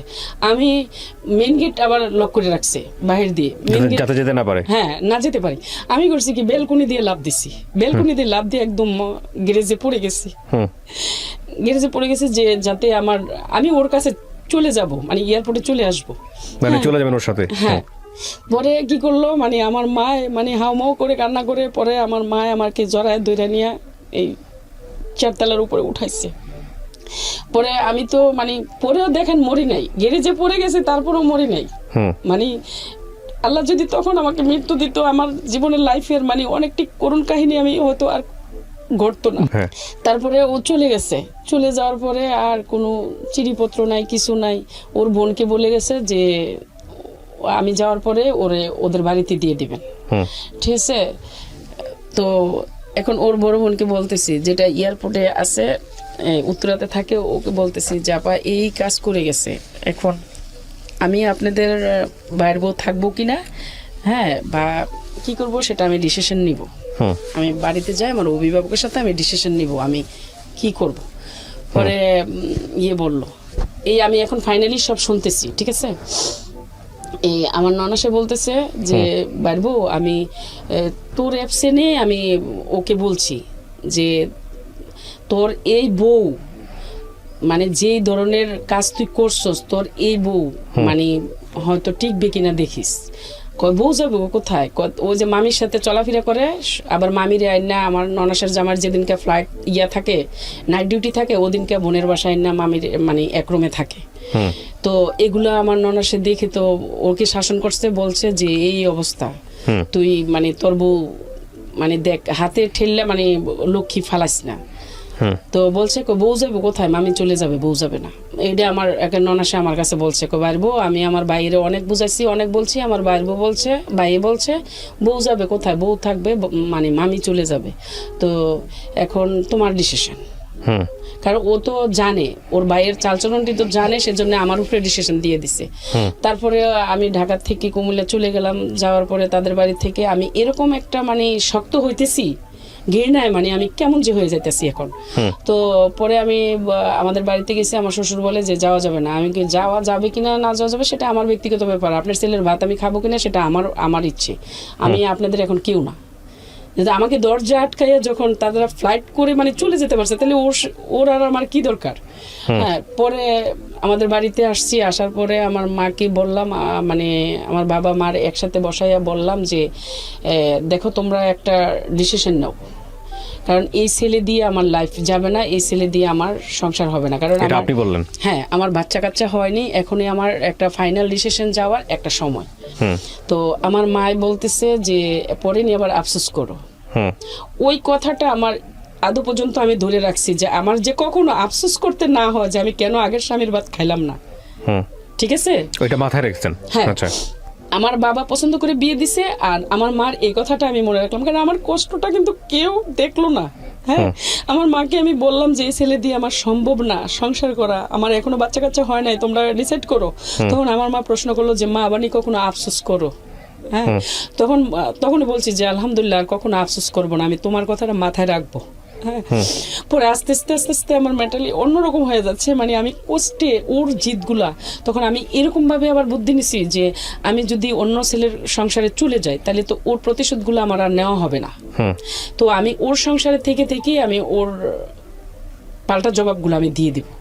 ঠিক আছে, পরে আমি কি করলাম, মানে আর এগুলা মাথা থেকে জেরে ফেলে দিলাম। ফেলে দেওয়ার পরে আমি একদিন আমার একটা খারাপ সিচুয়েশন তৈরি করতে চাইছে আমার শাশুড়ি। তো এটা আমার ননাসকে আমি ফেস করছি, ঢাকা আসছি, এসে ওকে অনলাইনে আমি এই যে টিনটি লাইন থেকে ফোন দিছি, ফোন দিয়ে ওকে জানাইছি। জানানোর পরে বলছে যে আমি 1 সপ্তাহের মধ্যে আসতেছি, তুমি তোমাদের বাড়িতে চলে যাও। তো আমি আমাদের বাড়িতে চলে যাবো কেন, তুমি তো আমার বলছো যে তোমার মার পা ধুয়ে পা টিপে খেতে হবে, তো তুমি এইভাবে তুমি যদি কাউকে লেলিয়ে দিয়ে রাখো, তোমার মাকে বলে এই অধিকার দিয়ে রাখছো তোমার মা এই, তাইলে আমি এইভাবেই তোমরা এইভাবে চাইলে আমি এইভাবেই খাবো। কয় না, তুমি তোমাদের বাড়িতে যাও, আমি আসতেছি। পরে আসছে, মানে 10 মাস পরে আর কি, মানে 3 মাস পরে এই ঘটনা মানে ঘটাইতে চাইছে। 10 মাস পরে, মানে 10 মাসের মধ্যে চলে আসছে। আসার পরে এই একই কাহিনী। আমার মেন হচ্ছে বাচ্চা হয়নি, তো আমার বাচ্চা নেওয়ার আগ্রহটা ওকে দেখাইছি, ও বাচ্চা নিবে না। ঠিক আছে, 10 মাস পরে যখন আসছে বাচ্চা নিবে না, আমি লুকাইয়া ওষুধ খেয়ে বাচ্চা কনসিভ করছি। এই বাচ্চাকে নষ্ট করার জন্য অনেকটাও চাইছে। ওর মামির সাথে এমনভাবে রিলেশনে জড়ায় গেছে, ও কিছুতেই আমার কাছে ফিরে আসবে না। ঠিক আছে, এগুলো আর কেউ জানতো না আপনি ছাড়া? হ্যাঁ, সবাই জানতো, ওর অভিভাবকরা সবাই জানতো। তো মামা ছিল না? হ্যাঁ, এটা নিয়ে অনেক মামলাও হয়ে গেছে। মামলা বলতে কে মামলা করছে? ওর মামা ওকে মারার জন্য, মানে গ্রামে নিয়ে একদম 4 দিন পর্যন্ত ঘুম করে 50,000 টাকা দা গুন্ডা ভাড়া করে নিয়ে গেছে ওকে মারার জন্য। তারপরে ওখান থেকে মানে বের হওয়াটা। মামিকে ডিভোর্স দেয়নি কেন? হ্যাঁ, মামিকে ডিভোর্স দেয়নি। মামির ক্লাস 10 এ পড়ে বাচ্চা, তখন আমার বয়সী মামি। এইজন্য ডিভোর্স দেওয়া যাবে না? মামিকে ডিভোর্স দিলে মানে ওরা চাইছে মামায় যে তোর ঢাকার জমি আমার নামে লিখে দিবি, আমার ওয়াইফের নামে লিখে দিবি, নাইলে ইয়ে করবো। তারপর আপনি যখন জানলেন আপনি তখন কি করলেন? আমি তখন মানে হতাশ, আমার কাহিনী তো হওয়া শুরু হচ্ছে, মানে হতাশ। কি করলেন আপনি? হতাশের মধ্যে আমরাও হতাশ আর কি আপনার অ্যাক্টিভিটিস দেখে। হ্যাঁ, বলেন। মানে হতাশ যে এই অবস্থা, মানে ওখান থেকে বের হওয়া যাবে না। তখন আমার বাচ্চা কনসিভ করার পরে আমার সাথে ও কোনো যোগাযোগ নাই, আমাদের বাড়িতে আসে না, আমার বাড়িতে রাখছে সবসময়। বেশিরভাগ ও বাংলাদেশে থেকে আমাদের বাড়িতে রাখতো, আর বিদেশ থাকাকালীনে ওর মার সেবা আমার করাইতো। তো এখন বাংলাদেশে এসে ওর মামিরে নিয়ে সারা দিন রাত 24 ঘন্টা সময় কাটায়। ওর মামিরে নিয়ে সপ্তাহের মধ্যে একদিন আমার কাছে আসে, আইসা মানে খুব ব্যস্ততা। হ্যাঁ, আর ওর মামির কাছে থাকে। এরকম করতে করে বাচ্চা ডেলিভারি হয়েছে সিজারে। ঠিক আছে, সিজারে হয়েছে আজকে মানে 3 দিন না, আজকে 2 দিন। মানে হসপিটালে শুধু আমার মা আর আমি তো সিজারের মধ্যে এখানে আমার সেলান চলতেছে, আর আমার বেবিটারে দেখার মতো শুধু আমার মা। তো আমার মায়ও এখানের কালচার কিছু বুঝতেছে না। তো ও কি করলো, মানে আজকে রাত্রে মামির কাছে চলে গেছে। আমাদেরকে হসপিটালে রেখে মামির কাছে চলে গেছে। তো গেছে এই আজকের সন্ধ্যায় গেছে, আজকের রাত্রে ছিল, কালকের সারাটা দিন ছিল, এই রাত্রে 11:30 বাজে আসছে হসপিটালে। পরে আমি ওখানে সিজার অবস্থায় আমার খুব রাগ উঠে গেছে। পরে আমি এভাবে বলছি যে তোর ওখানে মানে মামির কাছে কেন গেছো, মামির কাছে কেন, মানে আমি যে একটা হসপিটালে সিজারের একটা ব্যক্তি, আমার মা এখানে কিছু কালচার বুঝতেছে না, তো এখানে কেন, এইভাবে কেন হইতেছে, আর কত কষ্ট আমি পাবো, আর কত কষ্ট আমাকে দেওয়া হবে। হ্যাঁ, পরে ও বের হয়ে গেছে, আবার বের হয়ে গিয়ে ওর বোনের বাসায় ঘুমাইতেছে। হ্যাঁ, পরে ফোন দিতেছি বাসায়, নার্সেরাও ফোন দিতেছে, আপনার ওয়াইফের এটা লাগবে, আপনি আসেন। পরে আমার ভাগ্নাকে পাঠাইছে। ঠিক আছে, পরে যখন আমাকে রিলিজ দিবে তো ওদিন আসছে, মানে 4:30টার দিকে, মানে ওদিনকে আসছে আমার রিলিজ নিয়ে যাবে। তো আসার পরে যাক বেবিটারে দিন চলে যাচ্ছে এমন করে 7 মাস পারি দিলাম। ঠিক আছে, 7 মাস আমার বাবার কাছেই ছিল। আপনার ফার্স্ট বেবি হওয়ার পরে? হ্যাঁ, ফার্স্ট বেবি হওয়ার পরে ও কখনো মানে ওকে এক গজ কাপড় কিনে দিয়ে দেখায় নাই যে আমার বেবিটা। আপনার ফার্স্ট বেবিটা কত সালে হয়েছে? 98-তে। তো পরে পরে যাইয়া ও কি করলো মানে এই আজকে মানে এমন উদাসী আমার বাড়িতে মানে আসছে, আয়সা বলতেছে যে তুমি কি চলে যাবে? কয় না, আমি 3-4 দিন থাকবো। আমার যে কি খুশি কি আনন্দ। আর আমার ভাবিও আমাদের বাড়িতে, আমার মা ঢাকা সিফাইবাগে, ঠিক আছে। তো ভাবি বলতেছে আমি যখন সকালবেলা উঠে গেছি তো ভাবি বলতেছে তোমার এখানে উঠে আসতে হবে না, তুমি যাও রুমে যাও। আমি কেন, আমি ব্রেকফাস্ট বানাবো, মানে আমি চাই ভাবিকে কষ্ট দিব না আমার হাজব্যান্ডের জন্য, ঠিক আছে। তো আমি ব্রেকফাস্ট বানাতে আসছি, ভাবি আমাকে জোর করে পাঠা দিছে, কয় আমি কি এই 2-3 জনের ব্রেকফাস্ট আমি বানাতে পারবো না, তুমি যাও। যায় আমি মানে ঘরে গেছি, দেখি ও রেডি হইতেছে। আমি তুমি কোথায় যাচ্ছ? তুমি বল যাবে না, ভাবি ব্রেকফাস্ট বানাইতেছে। কয় আমার মনে হয়েছে চলে যাব।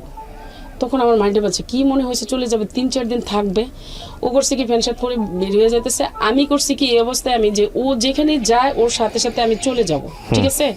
কারণ ও তো আমার সবসময় এরকম জ্বালাইতে এসে আমি চলে যাব আমার মেয়েটারে নিয়ে।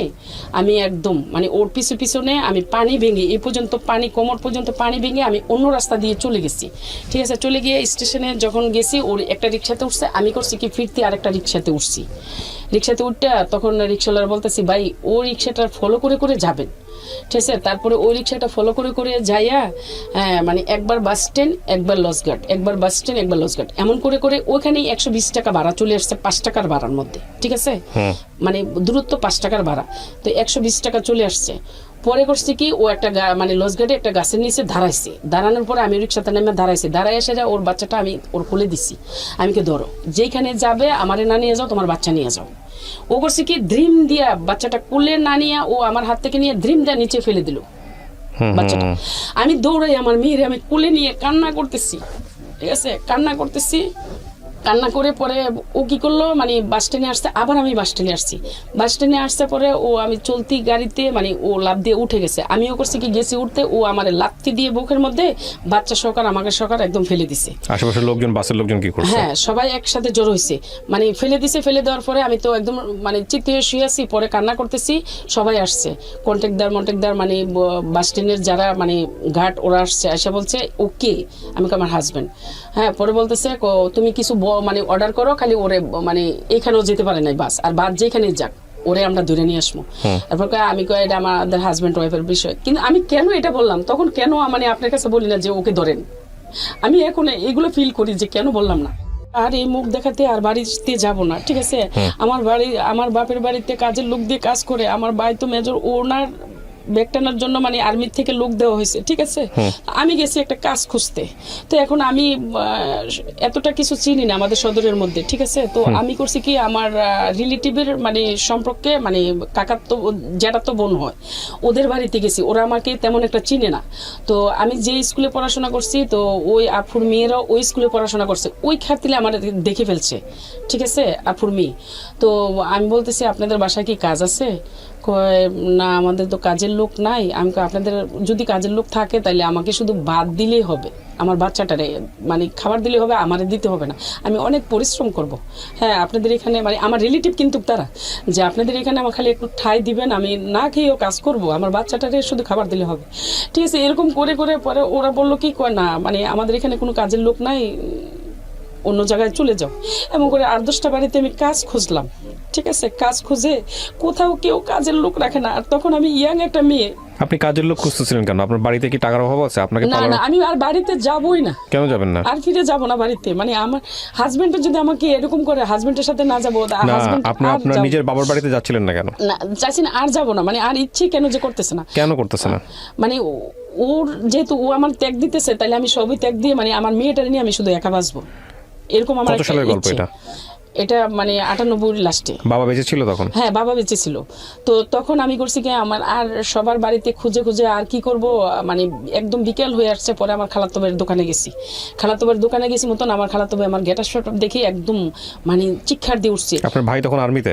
হ্যাঁ, মানে তখনও আর্মিতে রিটায়ার্ড হয়েছে, আজকে 4-5 বছর। আপনার ভাই জানতো তখন এগুলো হচ্ছে আপনার সঙ্গে? না। তো পরে কি করছে, মানে আমার খালাতো ভাই দেখে হাউমাউ করে কান্না করে পরে হোটেল থেকে মানে ভাত নিয়ে আসছে, আইনা বলতেছে বোন আগে তুমি খাও। আমি কই না ভাই আমার খাবার দাবার চলে না, আমি কান্না করতেছি আর এই কথাগুলো বলছি। বলার পরে আমার খালাতো ভাই শুনে পরে আমার খাবার দিয়ে আমার মেয়েরে মানে খাবার টাবার আইনে দিয়ে। আচ্ছা, আমি আপনাকে প্রথম যে প্রশ্নটা করতে চাই এতক্ষণ শুনে, কারণ আমার নিজের অস্থির লাগতেছে এই গল্পটা শুনতে। হ্যাঁ, কেন লাগতেছে আমি বলি। কারণ আপনি তো মানুষকে বলার জন্য আসছেন, নিজেকে হালকা করার জন্য আসছেন। একটা মানুষ জেনে শুনে, ধরেন আপনাকে নখে যদি আমি আলপিন দিয়ে গুঁতা দেই, আপনি কি করবেন? নখটা সরাই নেবেন না? খুব যদি ভালো মানুষ হন, বিনয়ী মানুষ হন, নখটা সরাই নেবেন, কিছু বলতে পারতেছেন না। হ্যাঁ, সিচুয়েশন আমি যেটা বলতেছি মুখে অ্যান্সার দিন, কারণ লোকজন নাহলে বুঝবে না, অডিও তো। আচ্ছা, আর যদি কষ্ট পান মুখ দিয়ে সাউন্ড করবেন। তারপর আলপিনটা কেন ফুটাইলাম এটা তো আপনি জিজ্ঞেস করবেন। আমি কি বুঝতে পারছি আপনাকে কথাগুলা? জি। অথবা এরকম হতে পারে যে আলপিনটা যে ফুটেছে সে অন্যায় হয়ে ফুটেছে, তাকে আপনি আলপিনটা নিয়ে আলপিনটা ফুটাই দিবেন, অথবা আপনি তাকে ধরবেন তুমি কেন, অথবা বুঝাবেন, কিছু একটা করবেন। তো এটাই তো মানুষের স্বাভাবিক আচরণ। যদি আপনি সেটা না করে আপনাকে একটা গুতা দিচ্ছে, আপনি একটু পরে নখটা আরেকবার দিচ্ছেন, সেও আরেকবার গুতা দিচ্ছে, আপনি নখটা আঘাত দিচ্ছেন 10 টাকার। শুনেন আমি এই 10 টাকার আপনাকে এটা অ্যান্সার করেন আগে 10 টাকার। 10 টাকা আমারই। আপনি আমার কাছে গল্পটা বলতে আসছেন, আপনি যদি আমাকে যদি অ্যাকসেপ্ট না করেন, আমার কথাগুলো যদি অ্যাকসেপ্ট না করেন, তাহলে কিন্তু এটা এরকম হলো যে আমার বলতে আসছে আমি বলে চলে গেলাম, মানে ওয়াশরুমে গেছি, ঠিক আছে, ওয়াশরুমের কোন ডেকোরাম মানলাম না, নিজেকে হালকা করে চলে আসলাম, আবার যা খাবো ওই পেট খারাপ ঠিকই হবে, বিষয়টা এরকম হয়ে গেল। আপনি আগে জিনিসটা নেন, কারণ আপনার এই গল্প লক্ষ লক্ষ অ্যাকশন শুরু হয়েছিল, আমি জানি তো, চলে গেছে অ্যাকশন। আমি বলি কতক্ষণ পর্যন্ত গেছে অ্যাকশন? একদম থানা পর্যন্ত চলে গেছে। মামলা করছেন কখনো? হ্যাঁ, মানে জিডি করা হয়েছে, ওর জন্য 4টা জিডি করা হয়েছে। জিডি করছেন কিন্তু মামলা করেন নাই, মামলা থেকে যায়ও নাই না। মামলা ওই যে সবাই এটাই আপনি বলছে, সবকিছুর আগে আমাকে শুধু আপনি শুনেন, থানার তারা বলছে যে আপনি মামলা করলে ও বের হয়ে যাবে। থানা কোর্ট কি বলতেছে সেটা পরের হিসাব। আপনার নিজের জায়গাটা থেকে তো কিছু করার ছিল। আপনার সংসার কত বছরের? 28 বছর। 28 বছর। আপনি স্টিল তার সঙ্গে আছেন না? হ্যাঁ। কেন আছেন? আপনি শুধু আমাকে প্রশ্ন করতে জানি না, মানে কেন আছে এখনো জানি না। এইটা আপনার না জানাটা অপরাধ, এইটা না জানা কিন্তু অপরাধ। আমি আপনাকে একটা কথা, আমি আপনার সংসার ভাঙতে চাই না, বাট জীবন সর্বপ্রথম হচ্ছে জীবন। এই জীবন আপনি বলতেছেন বারবার আমার গল্প শুরু হয়েছে মাত্র, আমি নিতে পারতেছি না আপনার গল্প, কারণ আপনি জানি আপনার ফার্স্ট সন্তানটা মারা গেছে না? আপনি একটু আগে বলতেছিলেন মারা গেছে কিনা? মারা গেছে। কত বছর বয়সে মারা গেছে? তখন মানে ওর 16 বছর চলে, যখন এসএসসি দিব 45 দিন বাকি ছিল, টেস্ট পরীক্ষা মানে 2টা বাকি ছিল। আপনার এই সন্তানটা মৃত্যুর জন্য কি আপনার হাজবেন্ড দায়ী? আমার হাজবেন্ড দায়ী। আপনি বলতেছেন, আপনি মা হয়ে কিন্তু এটা বলতেছেন, লক্ষ লক্ষ আপনি কিন্তু আল্লাহর কাছে দায়ী থাকবেন এই কথা বলার জন্য। আমি আল্লাহর কসম, মানে কোরআনটা এখানে নিয়ে 2টা কোরআন 2 জায়গায় নিয়ে বলবো যে আমার হাজবেন্ড দায়ী। তাহলে এই রকম একটা মানুষকে আপনি 28 বছর ধরে প্রশ্রয় দিচ্ছেন, আপনার গল্প আর 1 মিনিটও শুনতে ইচ্ছা করতেছে না আমার। আপনি বিলিভ মি, আপনি কখনো মানসিক ডাক্তারের কাছে গেছেন? এখন যেতে হবে। 28 বছর আপনি জানেন কষ্টগুলো আসলে সত্যি কেউ বিশ্বাস করে না। না, বিশ্বাস করার প্রশ্ন ওঠে না। একটা মানুষ যদি, এটা এক ধরনের মানসিক রোগ। আপনি নিজের নামটা এখানে গোপন করছেন, আমি আপনাকে বলেছি নিজের নামটা গোপন করতে, ঠিক বলি নাই? বলেন আপনারা গল্প আর কি আছে যখন আপনি বলেন যে 16 বছরের একটা সন্তান মারা গেছে আমার হাজবেন্ডের কারণে। এর চেয়ে পৃথিবীতে আর কোনো জঘন্যতম ঘটনা থাকতে পারে না, যদি কথাটা সত্য হয়ে থাকে। আপনার এই স্টেটমেন্ট তার জীবনটাকে শেষ করে দেওয়ার জন্য এনাফ। হ্যাঁ, আমি আপনাকে কথা বলতেছি, আপনার সমস্ত কিছু গোপন করে আমরা এখানে প্রচার করতেছি। কিন্তু আমার প্রশ্ন হচ্ছে যে আপনার বাবা তো ভিক্ষুক ছিলেন না? ছিলেন না। আপনার বড় ভাই একজন আর্মি অফিসার। হ্যাঁ, আপনাদের তো একজন মানুষকে খেয়ে পরে বাঁচানোর মতো একটা অবস্থা বাবার বাসায় ছিল কিনা? না, এটা বলেন। হ্যাঁ, মানে যথেষ্ট ছিল। আপনার মা বলছে যে একটা সংসার ছেড়ে আরেকটা সংসারে যায়ও না, আপনি যাইতেন না, আপনি ছেড়ে দিতেন, ছেড়ে দিয়ে আপনি একা একা থাকতেন। আল্লাহ তো না করে নাই, ধর্ম তো না করে নাই, সমাজ তো না করে নাই। ওই সমাজের জন্যই যায়নি। কি আপনি সমাজে কি দেখাইছেন? সমাজ আপনারা কিছু দিছে? কোন সমাজের জন্য? এটাই আমার বাচ্চা বলছে, সেজন্যই গল্প বলতে আসছি, না এটা আমারও আগ্রহ ছিল না। কি সমাজ দিছে আপনার বাচ্চা? আপনি যখন গল্পটা বলতে আসেন, আপনার বাচ্চা আর শুনেন, আপনার মেয়ে আর আপনার ছেলেটা বাইরে বসে আছে, আপনি গল্প বসে আসেন, আমি আলাদা করে তাদের সঙ্গে বসে আমি তার কাছ থেকে 5 মিনিট শুনলাম যে আপনি যেগুলো বলতে আসতেন একতরফা কমপ্লেন, আমি এটা আদৌ প্রচার করবো কিনা। আমরা একতরফা কমপ্লেন প্রচার করতে পারি বিকজ আমরা আসলে কখনো আইডেন্টিটি হাইড ফ্ল্যাশ করি না। আমি শুধু একটা কথা আপনাকে বলি, আপনার হাজবেন্ড আপনি যা বলেছেন এখানে সব যদি সত্য হয়, সব, আমি যদি কথাটা বলছি এই কারণে এই ব্যক্তিটাকে আমরা সামনাসামনি আনি নাই। আপনি সবচেয়ে বড় অপরাধী আমার চোখে। কেন অপরাধী জানেন? সন্তানকে মারা গেছে সেটার জন্য আপনি বলতেছেন আপনি কোরআন শরীফ শপথ, যদি কোরআন শরীফে শপথ করাটা অন্যায়, এটা একটা বড় ধরনের গুনাহের কাজ। শপথ শুধুমাত্র আল্লাহর নামে করতে হয়। সেখানে আপনি এরকম একটা শপথ করার পরে আপনি যদি বলতেছেন যে পুরা দুনিয়া সাক্ষী মাথার উপরে যে আমার সন্তানের মৃত্যুর জন্য সে দায়ী, আপনি এই মানুষটার সাথে সংসার করেন কিভাবে? 1 সেকেন্ডের জন্য তো মন থেকে ওই মানুষের পাশে দাঁড়াতে ইচ্ছা করবে না। আমার শোনেন, দুর্বলতা আমার এই জায়গায় যে আমার বাচ্চার জন্য আমি সংসার করে গেছি, শুধু বড় সন্তানটার জন্য আমি সংসার করে গেছি, ওটাকে আমি ধরে রাখতে পারিনি। তারপরে আপনার বড় সন্তান যখন মারা যায় তখন আপনার ছোট 2টা সন্তান হয়েছে। হ্যাঁ, আপনার এই 2 সন্তানকে সেভ করার জন্যই তো আমি যদি আপনার কথা না শেষ করি, আপনার এই 2 সন্তানকে সেভ করার জন্যও তো আপনার ওর কাছ থেকে সরে আসা উচিত ছিল। নাহলে তো এই দুটোকেও মেরে ফেলবে যদি আপনার কথা আমি বিশ্বাস না করি। মেরে ফেলতেছে আমার ছেলে, তো এই জন্য গল্প আমার ছেলেও বলতে আসছে। না আপনার ছেলে, ছোট ছেলে ওখানে বসেছিল, আমি যে আপনার বড় মেয়েটাকে জিজ্ঞেস করেছি আমি যে কি সত্যি তুমি ও ক্লাস 10-এ পড়ে, তোমার মা যা বলবে এগুলো সত্যি? হ্যাঁ। তারপর ওকে দেখিয়ে বলেছে যে আপনি ওকে জিজ্ঞেস করে দেখেন, কালকে ওর গায়ে হাত তুলেছে। তা আমার কথা হচ্ছে যে মানসিকভাবে অপ্রকৃতস্থ বাংলাদেশের নারী অধিকার একটা আইন আছে, আপনি জানেন নারী শিশু নির্যাতন একটা আইন আছে। আমি গেছি, ওখানেও গেছি, ওরাও ওকে হুমকিছে, মানে আসলে ওকে কেন কেউ কিছু করতে পারে না, আমি সেটাই আপনার কাছে শেয়ার করতে আসছি। ওকে কেন কেউ কিছু করতে আপনি তো পারেন নাই। আমি তো পারি নাই, মানে আমি তো দুর্বল জায়গা পারি না, আমি সন্তানের জন্য। কিন্তু আইনেও কেন ওকে কিছু করে না? আইনে কে বলেছে আপনি শক্ত হন, আইন শক্ত হবে? আইনে কে বলছে পারে না? আইনে আপনি উইক, আপনি 28 বছর ধরে নিজের উইকনেস দেখাইছেন, ওকে দুর্বলতা দেখাইছেন, এবং ও বুঝে গেছে যে একে আমি যাই কিছু করি না কেন আমাকে সেটা কোনোদিন যাবে না। ও আপনাকে টেকেন ফর গ্রান্টেড নিয়ে নিছে, সারা জীবনের জন্য গ্রান্টেড। আপনাকে ও মারবে, কাটবে, হ্যাঁ সবকিছু ক্ষতি করবে, তারপর আপনি ওকে ছেড়ে যেতে পারবেন না। আপনার ওই মানসিক দাসত্ব বুঝে গেছে, যে কারণে আপনার কথাগুলো যদি সত্যি হয়ে থাকে, যে কারণে ও আপনাকে যাচ্ছে তাই মতো ইউজ করতেছে, মিথ্যে বলি নাই, তাইলে যেভাবেই খুশি সেভাবে ইউজ করতেছে। শোনেন এখানে একটা কথা বলি, আজকের এই গল্পটা প্রচার কেন করলাম এখানে আমি একটা কথা বলি আপনাদের সবাইকে, ইনক্লুডিং মি। আমি কোনো মহামনীষী টাইপের মানুষ না, আমি শিখতেছি, জানি, বুঝি, শুনি, সেখান থেকে বলি। আমি যে সত্য মানে পারফেক্ট তাও না। আমি একটা জিনিস বুঝি, সম্পর্কের জায়গাটাতে যখন এক পক্ষ বুঝে যায় যে আরেক পক্ষ আমি যাই কিছু করি না কেন সে আমাকে ছেড়ে যাবে না, হ্যাঁ যাই কিছু করি না কেন এ আমার পায়ের কাছে পড়েই থাকবে, তখন সে তাকে সারা জীবনের জন্য টেকেন ফর গ্রান্টেড নিয়ে যায়, ওই ফুটবলের মতোই খেলতে থাকে। এবং একটা মানুষ যখন সব কিছু অন্যায়ভাবে আচরণ করে নিতে হাসিল করে, যেমন ধরেন আপনাকে সে বলতেছে পানের বাটাটা আগায় দাও, আমি খুব সহজ করে একটা উদাহরণ দিচ্ছি, যদি সে পান খায়, আপনি পানের বাটাটা সুন্দর করে বললো, আপনি আগায় দিলেন না, তারপর যদি 2টা গালি দিয়া বলে, আপনি যদি তখন এই কাজটা করেন, সারা জীবন আপনাকে গালি দিতে থাকবে ওর কাজ হাসিলের জন্য, সারা জীবন গায়ে হাত তুলতে থাকবে। এটা ওর প্র্যাকটিস যদি হয়ে থাকে তাহলে ডেফিনেটলি ও এখান থেকে সরবে না, তাহলে ডেফিনেটলি ওখান থেকে সরবে না। এখন কথা হচ্ছে যে আপনি যদি ওকে এভাবে রিসিভ করতে থাকেন একের পর এক, তাহলে এটা ওর সমস্যা না, আমি রিসিভ করি না এটা ওর সমস্যা, তাহলে এটা ওর সমস্যা, এটা আপনার সমস্যা। কিন্তু ওই যে আমার মেয়ে মারা যাওয়ার পরে ও 9 মাস পালাই গেছে, এমন বহুবার, আমার না হলে 20 থেকে 30 বার আমার ফেলে দিয়ে চলে গেছে, পরে আবার আমি গেট খুলে দিছি, ও রুমে আসছে। অন্যায় করছেন এটাই আপনি আপনার, যদি আপনি যেটা বললেন শোনেন, আপনি যেটা সমাজ বলবে, সমাজকে না, সমাজটা এমনি চেঞ্জ হয় না, সমাজকে আমরা চেঞ্জ করি। আপনি তো পুরা দুনিয়াটা নিজের মতো চাইতে পারেন না, পারেন? আপনি সমাজের কথা বাদ দেন, আপনি তো ধর্ম মানেন, রাইট? আপনি ধর্ম তো মানেন, ধর্ম তো আপনাকে একদম 100% রাইট দিয়েছে এরকম মানুষকে ছেড়ে দেওয়ার জন্য, 100% রাইট দিয়েছে।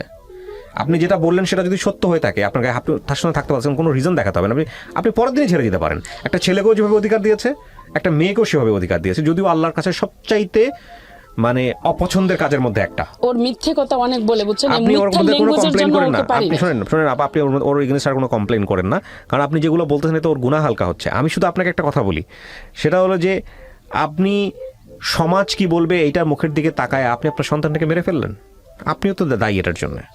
না আমি তো বাসায় ছিলাম না। না আপনি দায়ী, আপনি কেন দায়ী বলি আপনাকে? একটু এরপরটা বলার মানে কি যে আমার কত বড় কষ্টে বুকের ভিতরে চাপা নিয়েছি, আমি 8টা ডায়েরি লিখছি, ঠিক আছে, আর লিখতে পারছি না। আপনি 8টা ডায়েরি লিখছেন, 16টা ডায়েরি লিখেছেন, 25টা ডায়েরি লিখেছেন, আপনি আরো ডায়েরি সারা জীবন ধরে লেখেন, এটা কোনো ইম্প্যাক্ট তৈরি করে না? আমার দেখেন ইভা, আমি একটা কথা বারবারই বলি, আপনার এই কষ্টটা বাড়তেই থাকবে, ডাইমেনশন চেঞ্জ হতে থাকবে।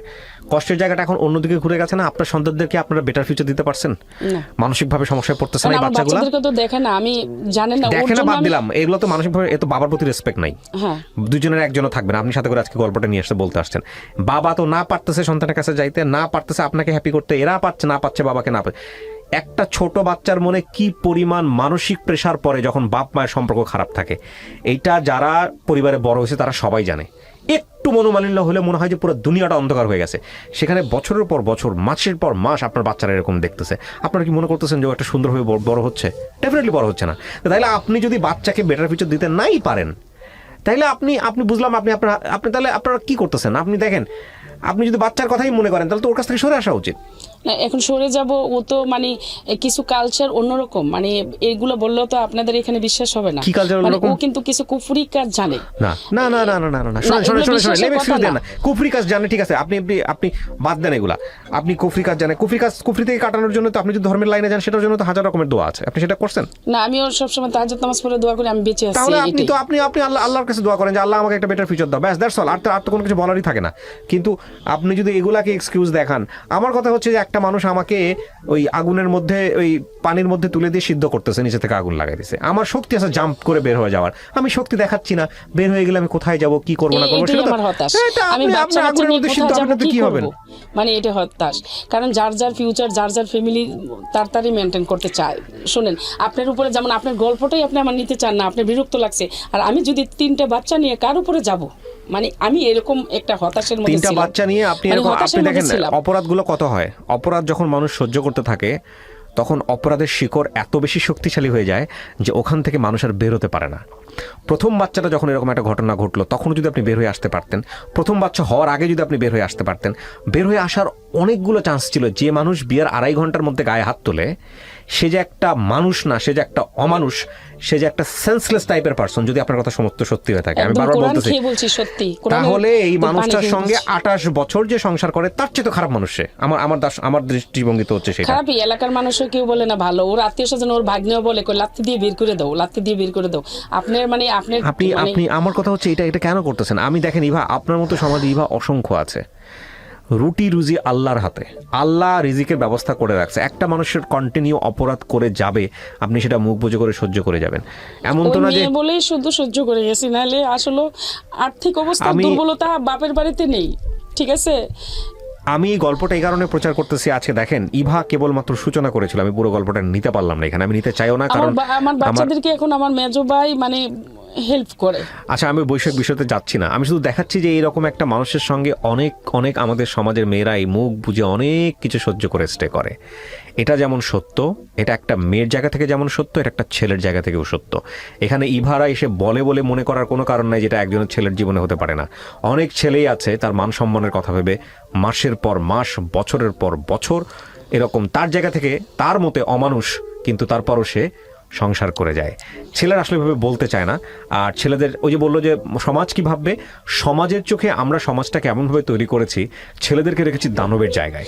মানে একটা ছেলে কখনো কাঁদতে পারবে না, একটা ছেলে কখনো অন্যায় করতে, একটা ছেলেকে একটা মেয়ে অন্যায় করতে পারে বা একটা মেয়ে অত্যাচার করতে পারে, একটা ছেলে এটা যদি কারোর কাছে গিয়ে বলে, থানাতে গিয়ে বলে, থানা বিশ্বাস করে না, মানুষের কাছে আসলে মানুষ হাসাহাসি করে। মানে ছেলেটাকে আমরা এমন একটা জায়গায় রেখেছি, এবং সেই সুযোগটাও যে একটা মেয়ে বা একটা নারী সংসারে নেয় না তা কিন্তু না, অনেক সময় নেয়। এবং একইভাবে একটা মেয়ের ক্ষেত্রেও এটা সত্য হতে পারে। অদ্ভুতভাবে আমাদের সমাজ কাঠামো কিংবা রাষ্ট্রীয় কাঠামো কিংবা আইনি কাঠামো এমনভাবে একটা ইমব্যালেন্স জাস্টিস করে রেখেছে, এই জায়গাটার একটা বড় ধরনের পরিবর্তন দরকার। এবং পরিবর্তনের সূচনাটা তখনই শুরু হবে যখন মানুষ স্পিক আউট করবে, যখন বেশি বেশি করে এই জিনিসগুলো বাইরে আসবে, এবং যখন বেশি বেশি করে মানুষ তাড়না অনুভব করবে, তখন এই জায়গাগুলোর পরিবর্তন হবে। ডেফিনেটলি সামাজিক যোগাযোগ মাধ্যমে এখানে একটা বড় ধরনের ভূমিকা রাখছে। এখানে আমরা দেখি যে কিছুদিন আগে, আমি নাম মেনশন করছি না, একজন ক্রিকেটার, তিনি তাকে বিয়ে করলেন, তিনি আরেকজনের বিবাহিত বউ ছিলেন। আমি জানি না ইন্টারনাল কেস কি, বাট এগুলো আমাদের সমাজে এখন স্পিক আউট হচ্ছে। শুধু এটা না, আরও অনেক বিষয় আছে যেগুলো হয়তো একটা ছেলে মুখ ফুটে বলেন না, বা বললেও আমরা এভাবে বিশ্বাস করতে চাই না। কারণ আমরা ধরে নেই আমরা নারীদেরকে এমন একটা জায়গায় রেখেছি, নারী শব্দের শাব্দিক অর্থ রেখেছি অবলা, যারা কিছু করতে জানেন না। এটাও যেমন সত্য নয়, ঠিক একইভাবে একটা ছেলে যে একটা নারীর উপরে চরমভাবে অত্যাচার করেন না, সেটাও তেমন সত্য নয়। কিন্তু এই অপরাধগুলো মুখ বন্ধ করে সুযোগ থাকার পরেও বছরের পর বছর, 1 বছর না, 2 বছর না, 3 বছর না, 28 বছর ধরে মেনে নেওয়াটা এক ধরনের অপরাধ। নিঃসন্দেহে এটা একটা অপরাধ, ভয়ঙ্কর রকমের অপরাধ। এবং এই অপরাধটা শুধু নিজের প্রতি না, এই অপরাধটা সন্তানদের প্রতিও। কারণ যদি দুইজন মানুষের একসাথে থাকাটা যদি সন্তানের জন্যই হয়ে থাকে, তাহলে ওই সন্তানের বেটার ফিউচার যদি আপনি নিশ্চিত করতে না পারেন, ডেফিনেটলি এটা আপনি অন্যায় করছেন। এবং সুযোগ যদি থাকে ওখান থেকে বের হয়ে আসার, অবশ্যই বের হয়ে আসা উচিত। হ্যাঁ, খারাপ ব্যবহার করতেছে, পরক্ষণে এসে আদর করে দিচ্ছে, পরক্ষণে এসে একটু ভালো কথা বলতেছে, মুহূর্তের মধ্যে সমস্ত কিছু ভুলে যাচ্ছেন, আবার নতুন করে এগুলোর জন্ম হচ্ছে। এটা 1 বার 2 বার 3 বার হতে পারে সুযোগ, 28 বছর ধরে এটা হতে পারে না। তবে এটা ঠিক যে ইভার 28 বছরকে আমরা জাজমেন্টে নিব না। এমন অনেক নারী আমাদের সমাজে আছেন, এমন অনেক পুরুষ আমাদের সমাজে আছেন, সারাটা জীবনই মুখ বন্ধ করে এসব সহ্য করেন, এবং জীবন দশায় কখনোই কাউকে বলেন না, পুরো জীবনটাই শেষ করে দেন। আমার মনে হয় যে এই জায়গাগুলো থেকে আমাদের বের হয়ে আসা উচিত। অনেকেই বলেন যে ডিভোর্সের রেট বেড়ে যাচ্ছে। ডিভোর্সের রেট বেড়ে যাচ্ছে তার অন্যতম কারণ এক পক্ষ বলেন যে এটা একটা ভালো দিক, কারণ মানুষ অত্যাচার সহ্য করছে না, মানুষ মানে বেঁচে থাকার জন্য মানুষ এখন সম্পর্ক ছিন্ন করে নিজেকে আবিষ্কার করার চেষ্টা করছে। আরেক পক্ষ মনে করেন যে মানুষের মধ্যে সহিষ্ণুতা কমে যাচ্ছে এবং সেই জায়গা থেকে ডিভোর্সের রেট বেড়ে যাচ্ছে, এটা খুবই আশঙ্কাজনক। তবে যেটাই হোক না কেন, আমি আসলে কোনো পক্ষের হয়ে কথা বলতে চাই না, আমি শুধু এটাই বলতে চাই যে আপনি যদি ধর্মীয়ভাবেও চিন্তা করেন তাহলে ধর্মও আমাদের এটা সমর্থন করে না যে বছরের পর বছর আপনি একটা অপর পক্ষ থেকে, সেটা হাজব্যান্ডও হতে পারে বা ওয়াইফের পক্ষ থেকে, অত্যাচার সহ্য করে মুখ বন্ধ করে স্বামীর সেবা করে যাবেন বা স্ত্রীর সেবা করে যাবেন। এটা ধর্মও আপনাকে বলে নাই। ধর্ম বলেছে যে হ্যাঁ, তালাক দেওয়া একটা ঘৃণিত কাজ, আল্লাহর সবচেয়ে অপছন্দের কাজ, মানে হালাল স্তরের সবচাইতে নিম্ন স্তর হচ্ছে এই তালাক, এবং এইটার জন্য যাইনি। এটার জন্য আপনি জান নাই সেটা ঠিক আছে, কিন্তু এটার আমি এটা একদিন এটা আল্লাহর আপনি কাছে আপনি যাবো। কয়জন মুফতির কাছে গেছেন, আপনি কোন আলেমের কাছে গেছেন, গিয়ে পরামর্শ করেছেন? আপনি শুধু হ্যাঁ না বলেন। না আচ্ছা, তাহলে আমার মনে হয় পরামর্শ করেন, আপনার এখনো সুযোগ আছে। হ্যাঁ, যে আমার স্বামী এরকম অত্যাচার করে, এইভাবে এইভাবে করে। না, আমাকে অনেকেই বলছে, আমার ওর রিলেটিভরা, ওর বোনের জামাই, ওর বোনেরও বলছে যে তুমি ওকে ডিভোর্স দিয়ে দাও। হ্যাঁ, তো আমার মনে হয় যে দেখেন, আপনি যদি ধর্মের কারণেও যদি যে শুধু থাকেন আমি তাহলে আমার ধর্মীয় যারা সন্তানদের ভালোভাবে জন্য। জানেন তাদেরকে জানেন, কারণ আপনি গল্পটা শুরু করেছিলেন মাত্র, আমি নিতে পারতেছি না। সোজা বাংলায় যদি বলে নিতে, আমার মগজের মধ্যে না, আমার মনে হচ্ছে ক্রিয়া প্রতিক্রিয়া হচ্ছে যেটা নেয়ার মতো না। কারণ আমার কাছে মনে হচ্ছে যে এক সাইড ভাবে একটা মানুষকে ভাবে দায়ী করেই যাচ্ছি, তাহলে আমি সহ্য ওকে করবো তো কেন? দায়ী করছি না, ওর অন্যায়গুলো ফেস করছি। এক্স্যাক্টলি, আপনি কেন সহ্য করবেন? আমার কোশ্চেনটা হচ্ছে কেন সহ্য করবেন? এটা কেউ তো এটা আপনাকে আসলে বলে না। সত্যি, আমাকে এটা যদি crime। কেউ ভালো করে মানে একদম অন্যরকম ভাবে স্যান্ডেল দিয়ে পিটাই দিত, ইভা, তাও আমার না ঠিক না, হতো। ইভা মানে ইভা আপনি এখানে আমি কেন বলে এগুলো আপনি সহ্য কান্নাকাটি করে গেছি? করবেন, আপনি আজকে এগুলো কেন আজকে সহ্য করে আজকে গেছি হালকা হয়ে সত্যি? যাবেন, সোজা বাসায় আবার বাসায় চলে যাবেন। আজকে আপনি বাসায় যাবেন, গিয়ে আপনি ওই লোকটার দ্বারা অত্যাচারিত হবেন। একদম রাগকে সত্যি। আপনি গিয়ে ধরেন অত্যাচারিত হচ্ছেন, আপনার ওই কষ্টগুলো আবার জমা হচ্ছে, আবার কোথাও গিয়ে হালকা হবেন, আবার। জীবনটা তো এটা না। আপনাকে যারা অল্প বয়সে বিয়ে দিয়েছে তারা একটা বড় অপরাধ করেছে। তবে এটা ঠিক যে অল্প বয়সে মেয়ে বিয়ে হলেই যে মেয়েটা খারাপ থাকে, তা বিষয়টা এরকম না। অনেক অনেক পরিণত না, বয়সে। এটা আমার তবে বাবা আমি গ্রামের বলি, তো, সেজন্য আমি কিবরিয়া ব্যক্তিগতভাবে একটা কথা বলি, আমার নিজের একটা মেয়ে আছে, দোয়া করবেন ওর জন্য। আমি হ্যাঁ, আপনি মেয়েরে দেখছি, হ্যাঁ দেখছেন হয়তো ফেসবুকে। আমি সবসময় একটা কথা বলি, সেটা হচ্ছে আল্লাহ যাতে আমাকে তৌফিক দেয় যে আমার মেয়েকে আমি স্বশিক্ষায় সুশিক্ষিত করে, আমি জানি না তো ফিউচার কি হবে, বাট আমি দোয়া চাই সবার কাছ থেকে, ও নিজের পায়ে দাঁড়াক, ও নিজে ইনকাম করা শিখুক, ওই অবস্থায় ও সিদ্ধান্ত নিক, হ্যাঁ ধর্মমতে অবশ্যই, যে ওর জীবনসঙ্গী হিসেবে কাকে নিবে বা আমরা কাকে দিব। কারণ একটা মেয়ের সবচেয়ে বড় দুর্ঘটনা কারো কোথায় ঘটে জানেন? যখন একটা মেয়ের নিজের ইনকামের কোনো ব্যবস্থা থাকে না, নিজের পায়ে দাঁড়ানোর কোনো একদম ব্যবস্থা থাকে সত্যি। না, ডিসিশন নেবার ক্ষমতা থাকে না, এবং সেই অবস্থায় যখন একটা মানুষের সংসারে সে যায়, তারপরে সে অত্যাচারিত হলেও এগুলো মুখ বন্ধ করে বছরের পর বছর সহ্য করতে থাকে। আমি আপনাদেরকে বলবো, যারা কন্যার পিতা আছেন, ছেলের চাইতে বেশি গুরুত্ব দিবেন আপনারা এই জায়গাটায়। কারণ আমাদের সমাজটা তো পুরুষতান্ত্রিক সমাজ, এবং সেই জায়গাটায় একটা মেয়েকে বেশি প্রায়োরিটি দেন শিক্ষার দিক থেকে এবং স্বনির্ভরতার দিক থেকে। যেভাবেই হোক না কেন, যদি চাকরি না করেন, ব্যবসা করান, চাকরি ছাড়াও পৃথিবীতে বহু ইনকামের রাস্তা আছে। আমাদের সমাজের দিকে শুধুই তাকাই। অ্যাটলিস্ট ও বৈধ উপায়ে আয় করতে পারে, সেরকম একটা জায়গায় ওকে দাঁড় করানোর পরে তারপরে ওকে বিয়ে শাদী দেন, যাতে করে ও জীবনে কেউ যদি ওর সাথে অন্যায় করে ও যেন সিদ্ধান্ত নিতে পারে। আমাদের এটা একটা সবচেয়ে বড় মানে ভুলের জায়গাটা, বাবা মায়ের জায়গা থেকে। মেয়ে একটু বড় হয়ে গেছে, দুইটা ছেলে টিস করতেছে, কার সাথে না কার সাথে ভেগে যাবে, ক্লাস 8-9 পরে, এইটা হচ্ছে কোন দিন কার সাথে চলে যায়, ওর তাড়াতাড়ি বিয়ে দিয়ে দাও। এবং বিয়ে দেওয়ার পরে যে জীবনটা শুরু হয়, এটা হচ্ছে মানে আগে ছিল প্রবলেম বাইরে, এখন তখন প্রবলেমটা ঘরের মধ্যে ডেকে নিয়ে আসে। গুলটের আওয়াজ শুনে মানে বিয়েটা হয়েছে, ঠিক আছে, ওরকম সিচুয়েশন মানে হয়তো আপনার জন্য হয়নি বা অনেকের জন্য এরকম হয়, সেই জন্যই বলছি। সো ইভা, আমি দোয়া করি, আমি সবসময় একটা জিনিস বিশ্বাস করি, ভাগ্যে বিশ্বাস করি। আমি আপনার জন্য দোয়া করি যে আল্লাহ চাইলে কালকের মধ্যেই হয়তো সবকিছু পরিবর্তন সম্ভব। হবে না, কারণ 28 বছর হয়েছে না। না না, আমি আপনার জীবনের কথা বলতেছি, সে যে কোনো ভাবেই হতে পারে। আমি প্রিয় দর্শক এবং শ্রোতা, আপনাদেরকে ধন্যবাদ জানাই যে আমার সঙ্গে এতক্ষণ আপনারা ছিলেন। ইভা, আপনাকেও ধন্যবাদ। আমি অত্যন্ত দুঃখিত, পুরো গল্পটা আমি নিতে পারলাম না। এই 4-5 ঘন্টায় আপনার গল্প শেষ হবে না, আমি জানি, এটা আমি নিশ্চিতভাবে বলতে পারি। এবং তবে এটা ঠিক যে জীবনে যদি একদিনও সময় থাকে নিজেকে সঠিক পথে নেবার, সেটাই সঠিক সিদ্ধান্ত হবে, অন্তত সন্তানের জন্য, সেটা যেই হোক না কেন, সিদ্ধান্ত সঠিক আপনার। সময় আর কি হবে, এখন তো ডিভোর্স দেওয়ার সময় না, আমি ডিভোর্সের কথা বলবো না, সঠিক সিদ্ধান্ত আপনার সন্তানের জন্য, যেটা আপনার বেটার মনে হয়। মানে এইটাই তো সঠিকটাই তো পালন করলাম, যে ওর সবকিছু মুখ বুঝে সন্তানের জন্য। না, এটা ডেফিনেটলি না। আমি এটা যদি ওরকম রেগুলার প্র্যাকটিস হয়ে থাকতো, আমি ওকে পুলিশ দিয়ে ধরে হলেও আমি বলতাম যে ওকে যে কোনো ভাবেই হোক, ওকে পুলিশ কাস্টাডি নিতে হবে, ওর বিচার হোক, যাও।